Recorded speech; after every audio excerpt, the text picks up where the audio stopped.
Punjabi radio USA ਨਾਲ ਜੁੜੇ ਸਾਰੇ ਹੀ ਦਰਸ਼ਕਾਂ ਦਾ ਸਵਾਗਤ ਹੈ। ਪੰਜਾਬੀ ਰੇਡੀਓ ਯੂਐਸਏ ਨੂੰ ਇਸ ਵੇਲੇ ਤੁਸੀਂ ਸੁਣ ਰਹੇ ਹੋ ਐਫਐਮ ਏਐਮ ਸਟੇਸ਼ਨਸ ਦੇ ਨਾਲ ਸੋਸ਼ਲ ਮੀਡੀਆ ਪਲੇਟਫਾਰਮਸ ਤੇ ਵੀ ਤੁਸੀਂ ਪ੍ਰੋਗਰਾਮ ਸਾਂਝੀ ਸਾਥ ਨੂੰ ਵੇਖ ਰਹੇ ਹੋ।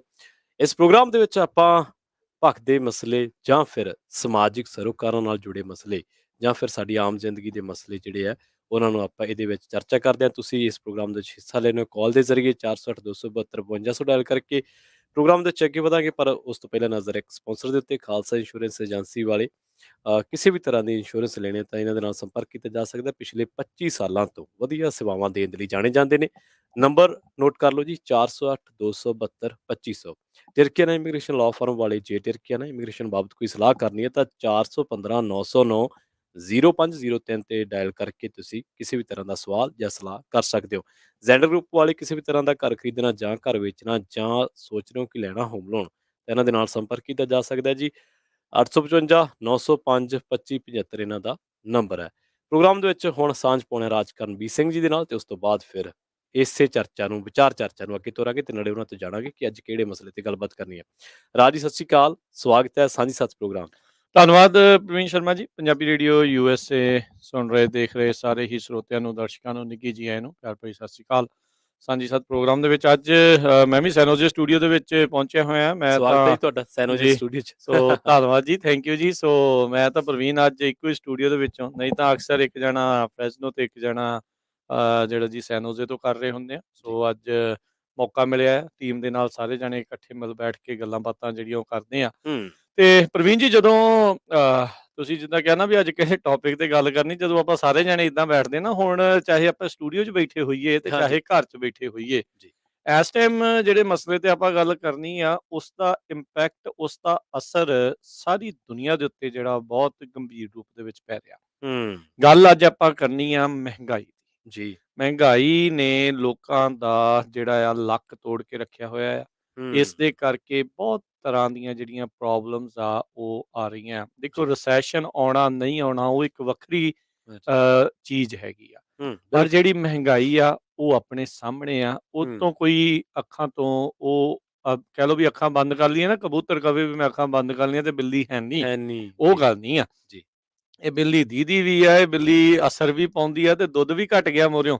ਸੋ ਪਤਾ ਨਹੀਂ ਹੋਈ ਕੀ ਜਾਂਦਾ ਆ। ਸੋ ਅੱਜ ਆਪਾਂ ਮਹਿੰਗਾਈ ਦੇ ਉੱਤੇ ਚਰਚਾ ਜਿਹੜੀ ਉਹ ਕਰਾਂਗੇ। ਸਰੋਤਿਓ, ਤੁਸੀਂ ਵੀ ਮਹਿੰਗਾਈ ਦੇ ਕੀ ਅਸਰ ਤੁਹਾਨੂੰ ਨਜ਼ਰ ਆ ਰਿਹਾ, ਚਾਹੇ ਕੋਈ ਬਿਜ਼ਨਸ ਆ ਦੇ ਤੌਰ ਦੇ ਉੱਤੇ ਆ ਤੇ ਚਾਹੇ ਆਮ ਮਰਦ ਦੀ ਰੋਜ਼ਾਨਾ ਜਿਹੜੀ ਜ਼ਿੰਦਗੀ ਆ ਉਸ ਦੇ ਉੱਤੇ ਆ। ਸੋ ਮਹਿੰਗਾਈ ਨੇ ਅਸਰ ਇਸ ਦੇ ਵਿੱਚ ਪਾਇਆ ਹੈਗਾ ਆ। ਸੋ ਅੱਜ ਆਪਾਂ ਸਰੋਤਿਆਂ ਦੇ ਜਿਹੜੇ ਵਿਚਾਰ ਆ ਇਸ ਮੁੱਦੇ ਦੇ ਉੱਤੇ ਲਵਾਂਗੇ। 408 272 5200 408272 5200 ਦੇ ਉੱਤੇ।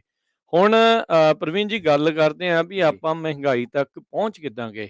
ਇਨਫਲੇਸ਼ਨ ਜਿਹੜੀ ਉਹ ਇੰਨੀ ਜ਼ਿਆਦਾ ਵੱਧ ਕਿੱਦਾਂ ਗਈ, ਕੀ ਜਿਹੜਾ ਅਜਿਹਾ ਕਾਰਨ ਹੋਇਆ ਜੀ। 2 ਵਰੇ ਪਹਿਲਾਂ ਅੱਜ ਤੋਂ 2020 ਦੇ ਵਿੱਚ ਜਦ ਕੋਵਿਡ ਨੇ, ਕਰੋਨਾ ਵਾਇਰਸ ਨੇ ਦਸਤਕ ਦਿੱਤੀ ਦੁਨੀਆ ਭਰ ਦੇ ਵਿੱਚ, ਦਸਤਕ ਕਾਹਦੀ ਦਿੱਤੀ, ਲੋਕਾਂ ਦੇ ਘਰਾਂ ਦੇ ਵਿੱਚ ਆ ਕੇ ਕਾਬਜ ਹੋ ਕੇ ਉਹ ਬਹਿ ਗਿਆ। ਦੁਨੀਆ ਦੇ ਵਿੱਚ ਬਿਜ਼ਨੈਸਿਸ ਠੱਪ ਜਿਹੜੇ ਉਹਨੇ ਕਰ ਦਿੱਤੇ। ਸਰਕਾਰਾਂ ਨੂੰ ਹੱਥਾਂ ਪੈਰਾਂ ਦੀ ਪੈ ਗਈ ਵੀ ਭਾਈ ਹੋਣਾ ਕੀ ਆ, ਕਰਨਾ ਕੀ ਆ, ਬਣੂਗਾ ਕੀ। ਲੋਕਾਂ ਦੇ ਵਿੱਚ ਹਾਹਾਕਾਰ ਮਚ ਗਈ। ਰਾਤੋਂ ਰਾਤ ਮਿਲੀਅਨਸ ਆਫ ਲੋਕ ਲੇ ਆਫ ਹੋ ਗਏ, ਨੌਕਰੀਆਂ ਬੰਦ ਹੋ ਗਈਆਂ, ਨੌਕਰੀਆਂ ਖਤਮ ਹੋ ਗਈਆਂ, ਬਿਜ਼ਨੈਸਿਸ ਨੂੰ ਬੰਦ ਕਰਨ ਦੇ ਹੁਕਮ ਸਰਕਾਰਾਂ ਦੇ ਵੱਲੋਂ ਦੇ ਦਿੱਤੇ ਗਏ ਜੀ। ਹੁਣ ਜਦੋਂ ਲੋਕਾਂ ਦੇ ਮੂੰਹ 'ਚ ਰੋਟੀ ਨਹੀਂ ਜਾਣੀ ਔਰ ਕਮਾਈ ਕਰਕੇ ਪਾਉਣੀ ਆ, ਜੋ ਕਮਾਈ ਕਰਨਗੇ ਤੇ ਉਹਦੇ ਹਿਸਾਬ ਦੇ ਨਾਲ ਜੋ ਵੀ ਖਰੀਦ ਸਕਦਾ ਹੈ ਬੰਦਾ, ਜੋ ਵੀ ਖਾ ਪੀ ਸਕਦਾ ਹੈ ਉਹ ਚੀਜ਼ ਕਰੂਗਾ। ਹੁਣ ਜਦੋਂ ਨੌਕਰੀਆਂ ਨਹੀਂ ਰਹੀਆਂ ਤੇ ਉਸ ਤੋਂ ਬਾਅਦ ਦੇ ਵਿੱਚ ਸਰਕਾਰਾਂ ਨੇ ਕਿਹਾ ਵੀ ਹੁਣ ਲੋਕਾਂ ਦੇ ਮੂੰਹ ਤਾਂ ਬੰਦ ਨਹੀਂ, ਇਹ ਤਾਂ ਨਹੀਂ ਸੀਤੇ ਜਾਣੇ। ਇਹ ਤਾਂ ਹੈ ਨਹੀਂ ਆ ਵੀ ਕੋਵਿਡ ਆਇਆ, ਨੌਕਰੀ ਨਹੀਂ ਆ ਤੇ ਹੁਣ ਇਹ ਭੁੱਖੇ ਵਿਚਾਰੇ ਸੌ ਲੈਣਗੇ। ਉਸ ਚੀਜ਼ ਦੀ ਜਿਹੜੀ ਪੂਰਤੀ ਕਰਨ ਦੇ ਲਈ ਪ੍ਰਵੀਨ ਜੀ ਇਹਨਾਂ ਨੇ ਧੜਾ ਧੜ ਨੋਟ ਜਿਹੜੇ ਉਹ ਛਾਪਣੇ ਸ਼ੁਰੂ ਕੀਤੇ। ਲੋਕਾਂ ਨੂੰ ਜਿਹੜੇ ਡਾਲਰ ਆ ਉਹ ਵੰਡਣੇ ਸ਼ੁਰੂ ਕੀਤੇ। ਪਹਿਲੋਂ ਇੱਕ ਚੈੱਕ ਆਇਆ, ਫਿਰ ਦੂਸਰਾ ਆਇਆ, ਫਿਰ ਤੀਸਰਾ ਆਇਆ, ਫਿਰ ਸੂਬਿਆਂ ਨੇ ਆਪਣੇ ਪੱਧਰ ਤੇ ਅਨਇੰਪਲੋਇਮੈਂਟ ਇੰਸ਼ੋਰੈਂਸ, ਫਿਰ ਬਿਜ਼ਨਸਿਸ ਨੂੰ ਪੈਸੇ ਜਿਹੜੇ ਦਿੱਤੇ ਗਏ, ਲੋਨਸ ਦਿੱਤੇ ਗਏ, ਸਾਰਾ ਕੁਝ ਜਿਹੜਾ ਉਹ ਆਪਾਂ ਦੇਖਿਆ। ਉਹਦੇ ਨਾਲ ਕੀ ਹੋਇਆ ਵੀ ਪੂਰੀ ਮਾਰਕੀਟ ਦੇ ਵਿੱਚ, ਪੂਰੀ ਇਕੋਨਮੀ ਦੇ ਵਿੱਚ ਨਵਾਂ ਨੋਟ, ਕੈਸ਼ ਜਿਹੜਾ ਆ ਉਹ ਇੰਨਾ ਕੁ ਜ਼ਿਆਦਾ ਇਨਫਲਕਸ ਹੋ ਗਿਆ। ਉਹ ਡਾਲਰ ਦੀ ਵੈਲਿਊ ਗਿਰ ਜਾਂਦੀ ਆ। ਜੀ। ਜਦੋਂ ਕਿਸੇ ਵੀ ਚੀਜ਼ ਦੀ ਬਹੁਤਾਤ ਹੋ ਜਾਂਦੀ ਆ ਤਾਂ ਉਸ ਦੀ ਓਵਰਆਲ ਵੈਲਿਊ ਜਿਹੜੀ ਉਹ ਗਿਰ ਜਾਂਦੀ ਆ। ਹੂੰ, ਤੇ ਉਹੀ ਚੀਜ਼ ਜਿਹੜਾ $1 ਦਾ ਸਮਾਨ ਆਪਾਂ ਪਹਿਲੋਂ ਲੈਂਦੇ ਸੀਗੇ, ਹੁਣ ਉਹ ਡਾਲਰ ਦੇ ਵਿੱਚ ਪੂਰਾ ਨਹੀਂ ਆਉਂਦਾ, ਜੀ। ਕਿਉਂਕਿ ਡਾਲਰ ਹੋ ਗਿਆ ਜ਼ਿਆਦਾ। ਹੂੰ, ਹਰ ਇੱਕ ਜਣਾ ਖਣਾ ਜਿਹੜਾ ਉਹ ਚੱਕੀ ਫਿਰਦਾ ਹੈ, ਕੈਸ਼ ਹੀ ਕੈਸ਼ ਤੁਰਿਆ ਫਿਰ ਰਿਹਾ ਮਾਰਕੀਟ ਦੇ ਵਿੱਚ। ਤੇ ਹੁਣ ਉਹੀ ਜਿਹੜੀ ਡਾਲਰ ਵਾਲੀ ਚੀਜ਼ ਆ, ਹੂੰ, ਉਹ ਸਵਾ ਦੀ ਹੋ ਗਈ, ਕਿਤੇ ਜੀ, 25% ਵੱਧ ਗਿਆ, ਕਿਤੇ 10 ਵੱਧ ਗਿਆ, ਕਿਤੇ 50 ਵੱਧ ਗਿਆ, ਕਿਤੇ ਕੁਛ ਹੋ ਗਿਆ। ਤੇ ਫਿਰ ਮਹਿੰਗਾਈ ਨੇ ਦਿੱਤੀ ਦਸਤਕ। ਲੋਕਾਂ ਦੇ ਕੋਲ, ਕਿਉਂਕਿ ਉਹਦੇ ਨਾਲ 2 ਚੀਜ਼ਾਂ ਹੋ ਗਈਆਂ, ਇੱਕ ਤਾਂ ਡਾਲਰ ਦੀ ਵੈਲਿਊ ਘਟ ਗਈ, ਜੀ, ਆਬਵੀਅਸਲੀ ਉਹਦੇ ਕਰਕੇ ਮਹਿੰਗਾਈ ਆ ਗਈ। ਦੂਜੀ ਕੀ ਹੋ ਗਈ, ਘਰਾਂ 'ਚ ਬੈਠੇ-ਬੈਠੇ ਲੋਕਾਂ ਨੇ ਘਰਾਂ ਦੇ ਵਿੱਚ ਸਮਾਨ ਬਹੁਤ ਮੰਗਾਇਆ। ਜੀ। ਕਿਸੇ ਨੇ ਕਿਹਾ ਵੀ ਚੱਲ ਮੈਂ ਜਿਮ ਵੀ ਘਰੇ ਬਣਾ ਲੈਨਾ, ਹੂੰ, ਕਿਸੇ ਨੇ ਕਿਹਾ ਮੈਂ ਆਹ ਵੀ ਕਰ ਲੈਨਾ, ਮੈਂ ਉਹ ਵੀ ਕਰ ਲੈਨਾ, ਜਿਹੜੀ ਵੀ ਚੀਜ਼ ਚਾਹੀਦੀ ਆ ਉਹ ਖਰੀਦਣ ਲੱਗ ਗਏ। ਨਾਲ ਕੀ ਹੋਇਆ, ਕਿਉਂਕਿ ਸਰਕਾਰ ਵੱਲੋਂ ਪੈਸੇ ਆ ਰਹੇ ਸੀ, ਉਧਰੋਂ ਅਨਇੰਪਲੋਇਮੈਂਟ ਇੰਸ਼ੋਰੈਂਸ ਜਿਹੜੀ ਆ ਉਹ ਮਿਲ ਰਹੀ ਸੀਗੀ। ਜੀ, ਮਨੀ ਇਨਫਲੈਕਸ ਜ਼ਿਆਦਾ ਹੋ ਗਿਆ ਹਰ ਇੱਕ ਦੇ ਘਰ ਦੇ ਵਿੱਚ, ਬਿਜ਼ਨਸ ਦੇ ਵਿੱਚ, ਹਰ ਇੱਕ ਚੀਜ਼ ਦੇ ਵਿੱਚ। ਤੇ ਉਹਨਾਂ ਨੇ ਚੀਜ਼ਾਂ ਜਿਹੜੀਆਂ ਜ਼ਿਆਦੀਆਂ ਖਰੀਦਣੀਆਂ ਸ਼ੁਰੂ ਕਰ ਦਿੱਤੀਆਂ, ਡਿਮਾਂਡ ਗਈ ਬਹੁਤ ਜ਼ਿਆਦਾ ਵੱਧ, ਸਪਲਾਈ ਉੱਥੇ ਦੀ ਉੱਥੇ। ਉੱਥੇ ਕੀ ਸਗੋਂ ਠੱਪ ਹੋ ਗਈ, ਕਿਉਂਕਿ ਆਪਾਂ ਦੇਖਿਆ ਵੀ ਬਿਜ਼ਨਸ ਤਾਂ ਬੰਦ ਹੋ ਰਹੇ ਸੀਗੇ। ਜੀ, ਕਿਤੇ ਮੈਨੂਫੈਕਚਰਿੰਗ ਬੰਦ ਹੋ ਰਹੀ ਸੀ, ਕਿਤੇ ਕੁਛ ਬੰਦ ਹੋ ਰਿਹਾ ਸੀ।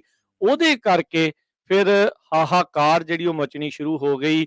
ਲੋਕਾਂ ਨੇ ਇੱਕੋ ਚੀਜ਼ ਖਰੀਦਣ ਦੇ ਲਈ ਇੱਕ ਤੋਂ ਇੱਕ ਉੱਤੇ ਜਿਹੜੀ ਆ ਉਹ ਲੱਤ ਕਰਕੇ ਹੂੰ, ਕਿਹਾ ਵੀ ਨਹੀਂ ਭਾਈ, ਜੀ, ਮੈਂ ਜਿਹੜਾ ਆ ਮੈਨੂੰ ਵੀ ਆਹ ਚੀਜ਼ ਚਾਹੀਦੀ, ਉਹ ਚੀਜ਼ ਆਈ। ਤੇ ਫਿਰ ਮਹਿੰਗਾਈ ਦਾ ਦੌਰ ਜਿਹੜਾ ਉਹ ਆਪਾਂ ਦੇਖਿਆ, ਤੇ ਉਸ ਨੇ ਹੁਣ ਲੋਕਾਂ ਦੇ ਲੱਕ ਤੋੜੇ ਪਏ ਆ। ਮੈਂ ਇੱਕ ਛੋਟੀ ਜਿਹੀ ਉਦਾਹਰਨ ਦਿੰਦਾ, ਮੈਂ ਗੱਲ ਕਰਨ ਲੱਗਾ ਸਭ ਤੋਂ ਬੇਸਿਕ, ਪੰਜਾਬੀ ਆਪਾਂ ਕਮਿਊਨਿਟੀ ਦੇ ਵਿੱਚ ਆ। ਜੀ, ਤੇਲ ਨੂੰ ਆਪਾਂ ਦੇਖ ਲਓ, ਦੁੱਧ ਹੂੰ, ਨੂੰ ਦੇਖ ਲਓ, ਦੁੱਧ ਦੇ ਆਪਾਂ ਸ਼ੌਕੀਨ ਆ ਸਾਰੇ ਜਾਣੇ, ਜੀ, ਚਾਹੇ ਬਿਲਕੁਲ, ਕਿਸੇ ਬਿਲਕੁਲ। ਨੇ ਚਾਹੇ ਉਦਾਂ ਪੀਣਾ ਹੈ ਗਰਮ ਕਰਕੇ, ਤੇ ਚਾਹੇ ਠੰਡਾ ਪੀਣਾ ਆ, ਤੇ ਚਾਹੇ ਚਾਹ ਚ ਪਾ ਕੇ ਪੀਣਾ ਆ।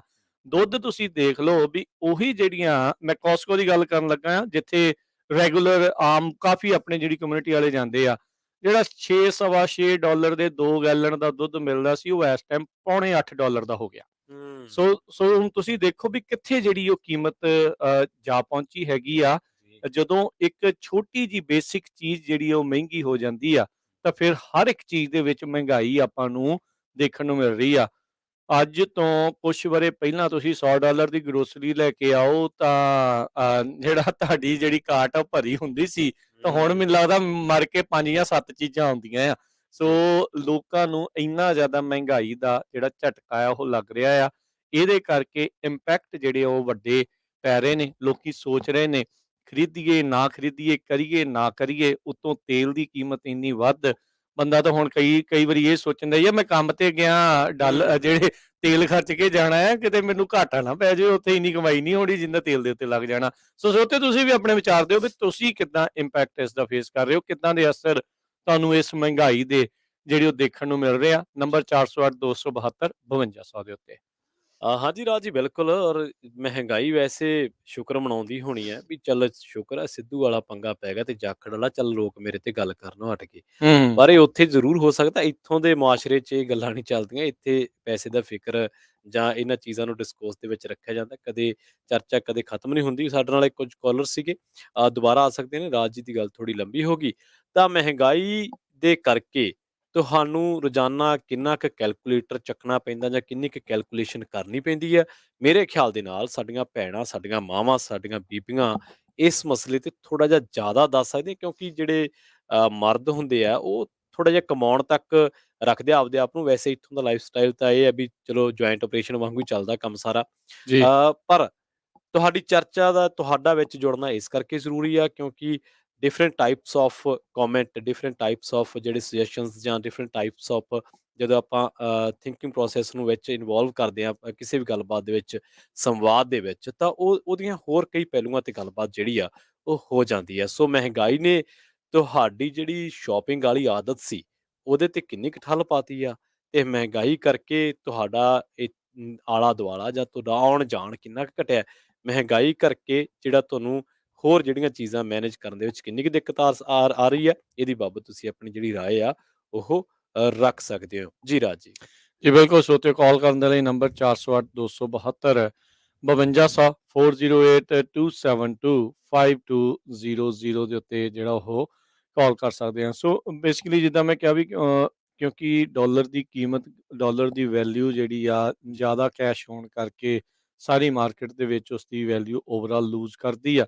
ਤੇ ਉਹ ਲੂਜ਼ ਦਾ ਮਤਲਬ ਆ ਵੀ ਜਿਹੜਾ ਹੁਣ ਤੁਹਾਡੇ ਅਕਾਊਂਟ ਜਾਂ ਤੁਹਾਡੀ ਜੇਬ 'ਚ ਪਿਆ $100 ਆ, ਜੇ ਮੰਨ ਲਓ ਉਹਦੀ ਪਹਿਲੋਂ 2 ਸਾਲ ਪਹਿਲਾਂ ਉਹਦੀ ਕੀਮਤ $100 ਹੀ ਸੀ, ਹੁਣ ਉਹਦੇ ਨਾਲ ਤੁਸੀਂ $80 ਦੀ ਚੀਜ਼ ਖਰੀਦ ਸਕਦੇ ਹੋ। ਉਹ ਚੀਜ਼ ਜਿਹੜੀ ਉਹ ਬਣ ਜਾਂਦੀ ਹੈ, ਤੁਹਾਡਾ ਜਿਹੜਾ ਪਰਚੇਜ਼ਿੰਗ ਪਾਵਰ ਹੈਗਾ ਆ ਉਹ ਘਟ ਜਾਂਦਾ, ਕਿਉਂਕਿ ਸਾਰੀਆਂ ਚੀਜ਼ਾਂ ਜਿਹੜੀਆਂ ਆ ਉਹ ਉਸੇ ਪੱਧਰ ਦੇ ਨਾਲ ਜਿਹੜੀਆਂ ਮਹਿੰਗੀਆਂ ਹੋ ਗਈਆਂ, ਪਰ ਜੋ ਤੁਹਾਡੇ ਕੋਲ ਪਿਆ ਉਹ ਉਹੀ ਆ, ਉਹਦੀ ਵੈਲਿਊ ਜਿਹੜੀ ਉਹ ਵਧੀ ਨਹੀਂ, ਇਨਫੈਕਟ ਜਿਹੜੀ ਉਹ ਘਟ ਜਾਂਦੀ ਹੈਗੀ ਆ। ਸੋ ਕੈਸ਼ ਦੀ ਵੈਲਿਊ ਨੂੰ ਜਿਹੜਾ ਉਹ ਕਿਤੇ ਨਾ ਕਿਤੇ ਇਰੋਡ ਕਰ ਦਿੰਦਾ ਆ।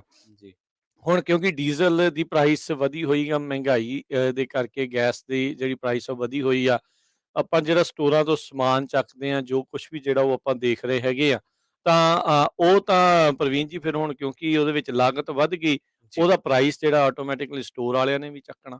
ਸੋ ਹੂੰ, ਜਦੋਂ ਸਟੋਰ ਨੇ ਪ੍ਰਾਈਸ ਚੱਕਣਾ, ਆਪਣੇ ਤੱਕ ਜਿਹੜਾ ਹੈ ਉਸ ਦਾ ਅਸਰ ਜਿਹੜਾ ਉਹ ਪੈਣਾ ਆ। ਜੀ ਹੁਣ ਬਹੁਤ ਸਾਰੇ ਬਿਜ਼ਨਸ ਅਜਿਹੇ ਹੋਣਗੇ ਜਿਨ੍ਹਾਂ ਦਾ ਮਾਰਜਨ ਇਸ ਦੇ ਵਿੱਚ ਘਟ ਜਾਂਦਾ ਆ, ਉਹ ਬਹੁਤ ਜ਼ਿਆਦਾ ਨੈਰੋ ਹੋਈ ਜਾਂਦਾ, ਛੋਟਾ ਹੋਈ ਜਾਂਦਾ ਆ। ਹੂੰ ਜਦੋਂ ਮਾਰਜਨ ਛੋਟਾ ਹੋਣ ਲੱਗ ਜੇ ਜੀ ਤਾਂ ਉਹਦਾ ਮਤਲਬ ਫਿਰ ਇਹੀ ਆ ਵੀ ਆਈਦਰ ਕਿਸੇ ਨੂੰ ਉਹ ਨੌਕਰੀ ਤੋਂ ਕੱਢਣਗੇ, ਕਿਉਂਕਿ ਹੂੰ, ਮਾਰਜਨ ਅਗਲਿਆਂ ਨੇ ਤਾਂ ਆਪਣਾ ਜਿਹੜਾ ਉਹ ਬਰਾਬਰ ਰੱਖਣਾ, ਜਿਹੜਾ ਵੀ ਰੱਖਣਾ ਬਿਜ਼ਨਸ ਹੈਗਾ ਆ। ਜੀ ਸੋ ਉਹਦੇ ਕਰਕੇ ਅਨਇੰਪਲੋਇਮੈਂਟ ਜਿਹੜੀ ਉਹ ਵੱਧ ਸਕਦੀ। Although right now job market America ਦੇ ਵਿੱਚ ਮਿਨੀਮਮ ਵੇਜ ਜੌਬ ਦੇ ਲਈ ਬਹੁਤ ਸਾਰੀਆਂ ਜੌਬਸ ਜਿਹੜੀਆਂ ਉਹ ਅਵੇਲੇਬਲ ਆ, ਇੱਕ ਬੰਦਾ 2-2 ਜੌਬਸ ਦੇ ਉੱਤੇ ਜਾ ਸਕਦਾ ਹੈ, ਪਰ ਇੱਦਾਂ ਆ ਵੀ ਮਹਿੰਗਾਈ ਦੀ ਗੱਲ ਕਰਦੇ ਜਿਸ ਉੱਤੇ ਕੁਛ ਆਪਣੇ ਨਾਲ ਜੁੜੇ ਆਪਾਂ ਉਹਨਾਂ ਦੀ ਗੱਲਬਾਤ ਲੈਂਦੇ ਹਾਂ। ਮੈਂ ਇਸ ਗੱਲ ਨੂੰ ਆਪਾਂ ਬਾਅਦ ਚ ਕੰਟੀਨਿਊ ਕਰਦੇ ਹਾਂ। ਹਾਂਜੀ 408-272-5200 ਦੇ ਉੱਤੇ ਜੀ ਰਾਜ ਜੀ ਆਪਣੇ ਨਾਲ ਜੁੜੇ ਨੇ ਪਰਮਜੀਤ ਸਿੰਘ ਜੀ, ਉਹਨਾਂ ਦੀ ਰਾਏ ਨੂੰ ਆਪਾਂ ਸ਼ਾਮਲ ਕਰਦੇ ਹਾਂ ਪ੍ਰੋਗਰਾਮ ਦੇ ਵਿੱਚ। ਸਤਿ ਸ਼੍ਰੀ ਅਕਾਲ ਜੀ, ਤੁਸੀਂ ਆਉਣੇ ਯਾਰ ਸਤਿ ਸ਼੍ਰੀ ਅਕਾਲ ਭਾਜੀ। ਜੀ ਸਤਿ ਸ਼੍ਰੀ ਅਕਾਲ ਰਾਜਕਾਨਵੀਰ ਸਿੰਘ ਜੀ ਤੇ ਪ੍ਰਵੀਨ ਜੀ, ਸਤਿ ਸ਼੍ਰੀ ਅਕਾਲ ਜੀ। ਸਤਿ ਸ਼੍ਰੀ ਅਕਾਲ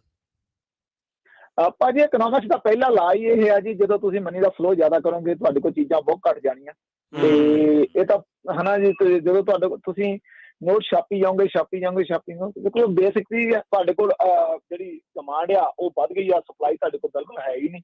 ਤੇ ਹੁਣ ਤੁਸੀਂ ਇਹ ਸੋਚਣਾ ਕਿ ਅਸੀਂ ਉਸ ਜਿਹੜੀ ਪਹਿਲੀ ਸਾਡੀ ਪ੍ਰਾਈਸ ਸੀਗੀ ਉਹਨੂੰ ਅਸੀਂ ਉੱਤੇ ਕਿੱਦਾਂ ਲੈ ਕੇ ਆਈਏ। ਤੁਸੀਂ ਸੋਚਿਆ ਇੰਟਰਸਟ ਵਧਾ ਕੇ ਜਾਂ ਕਿੱਦਾਂ? ਇਹ ਏਦਾਂ ਨਹੀਂ ਹੈ ਕਿ ਮਹਿੰਗਾਈ ਸਾਡੀ ਕੱਲਿਆਂ ਲਈ ਵਧੀ ਆ, ਮਹਿੰਗਾਈ ਸਾਡੇ ਬੱਚਿਆਂ ਲਈ ਵੀ ਬਹੁਤ ਵੱਧ ਗਈ, ਉਹਨਾਂ ਕਰਕੇ ਵੀ ਸਾਡੇ ਤੇ ਬਹੁਤ ਇੰਪੈਕਟ ਪਿਆ। ਅਸੀਂ ਬੱਚਿਆਂ ਨੂੰ ਭੇਜਦੇ ਆ, ਪਹਿਲਾਂ ਅਸੀਂ $2 ਦੇ ਕੇ ਭੇਜਦੇ ਸੀ, ਚੱਲ ਤੂੰ ਲੰਚ ਕਰ ਲੈਂਗਾ $10 ਦੇ ਕੇ। ਹੁਣ ਸੋਚੋ ਕੈਂਡੀ ਦਾ ਰੇਟ ਕਿੰਨਾ ਹੋ ਗਿਆ ਭਾਜੀ, ਕੈਂਡੀ ਦਾ ਰੇਟ ਕਾਂਡੀ ਕਿਤੇ ਚਲ ਗਈ $10 ਨੂੰ।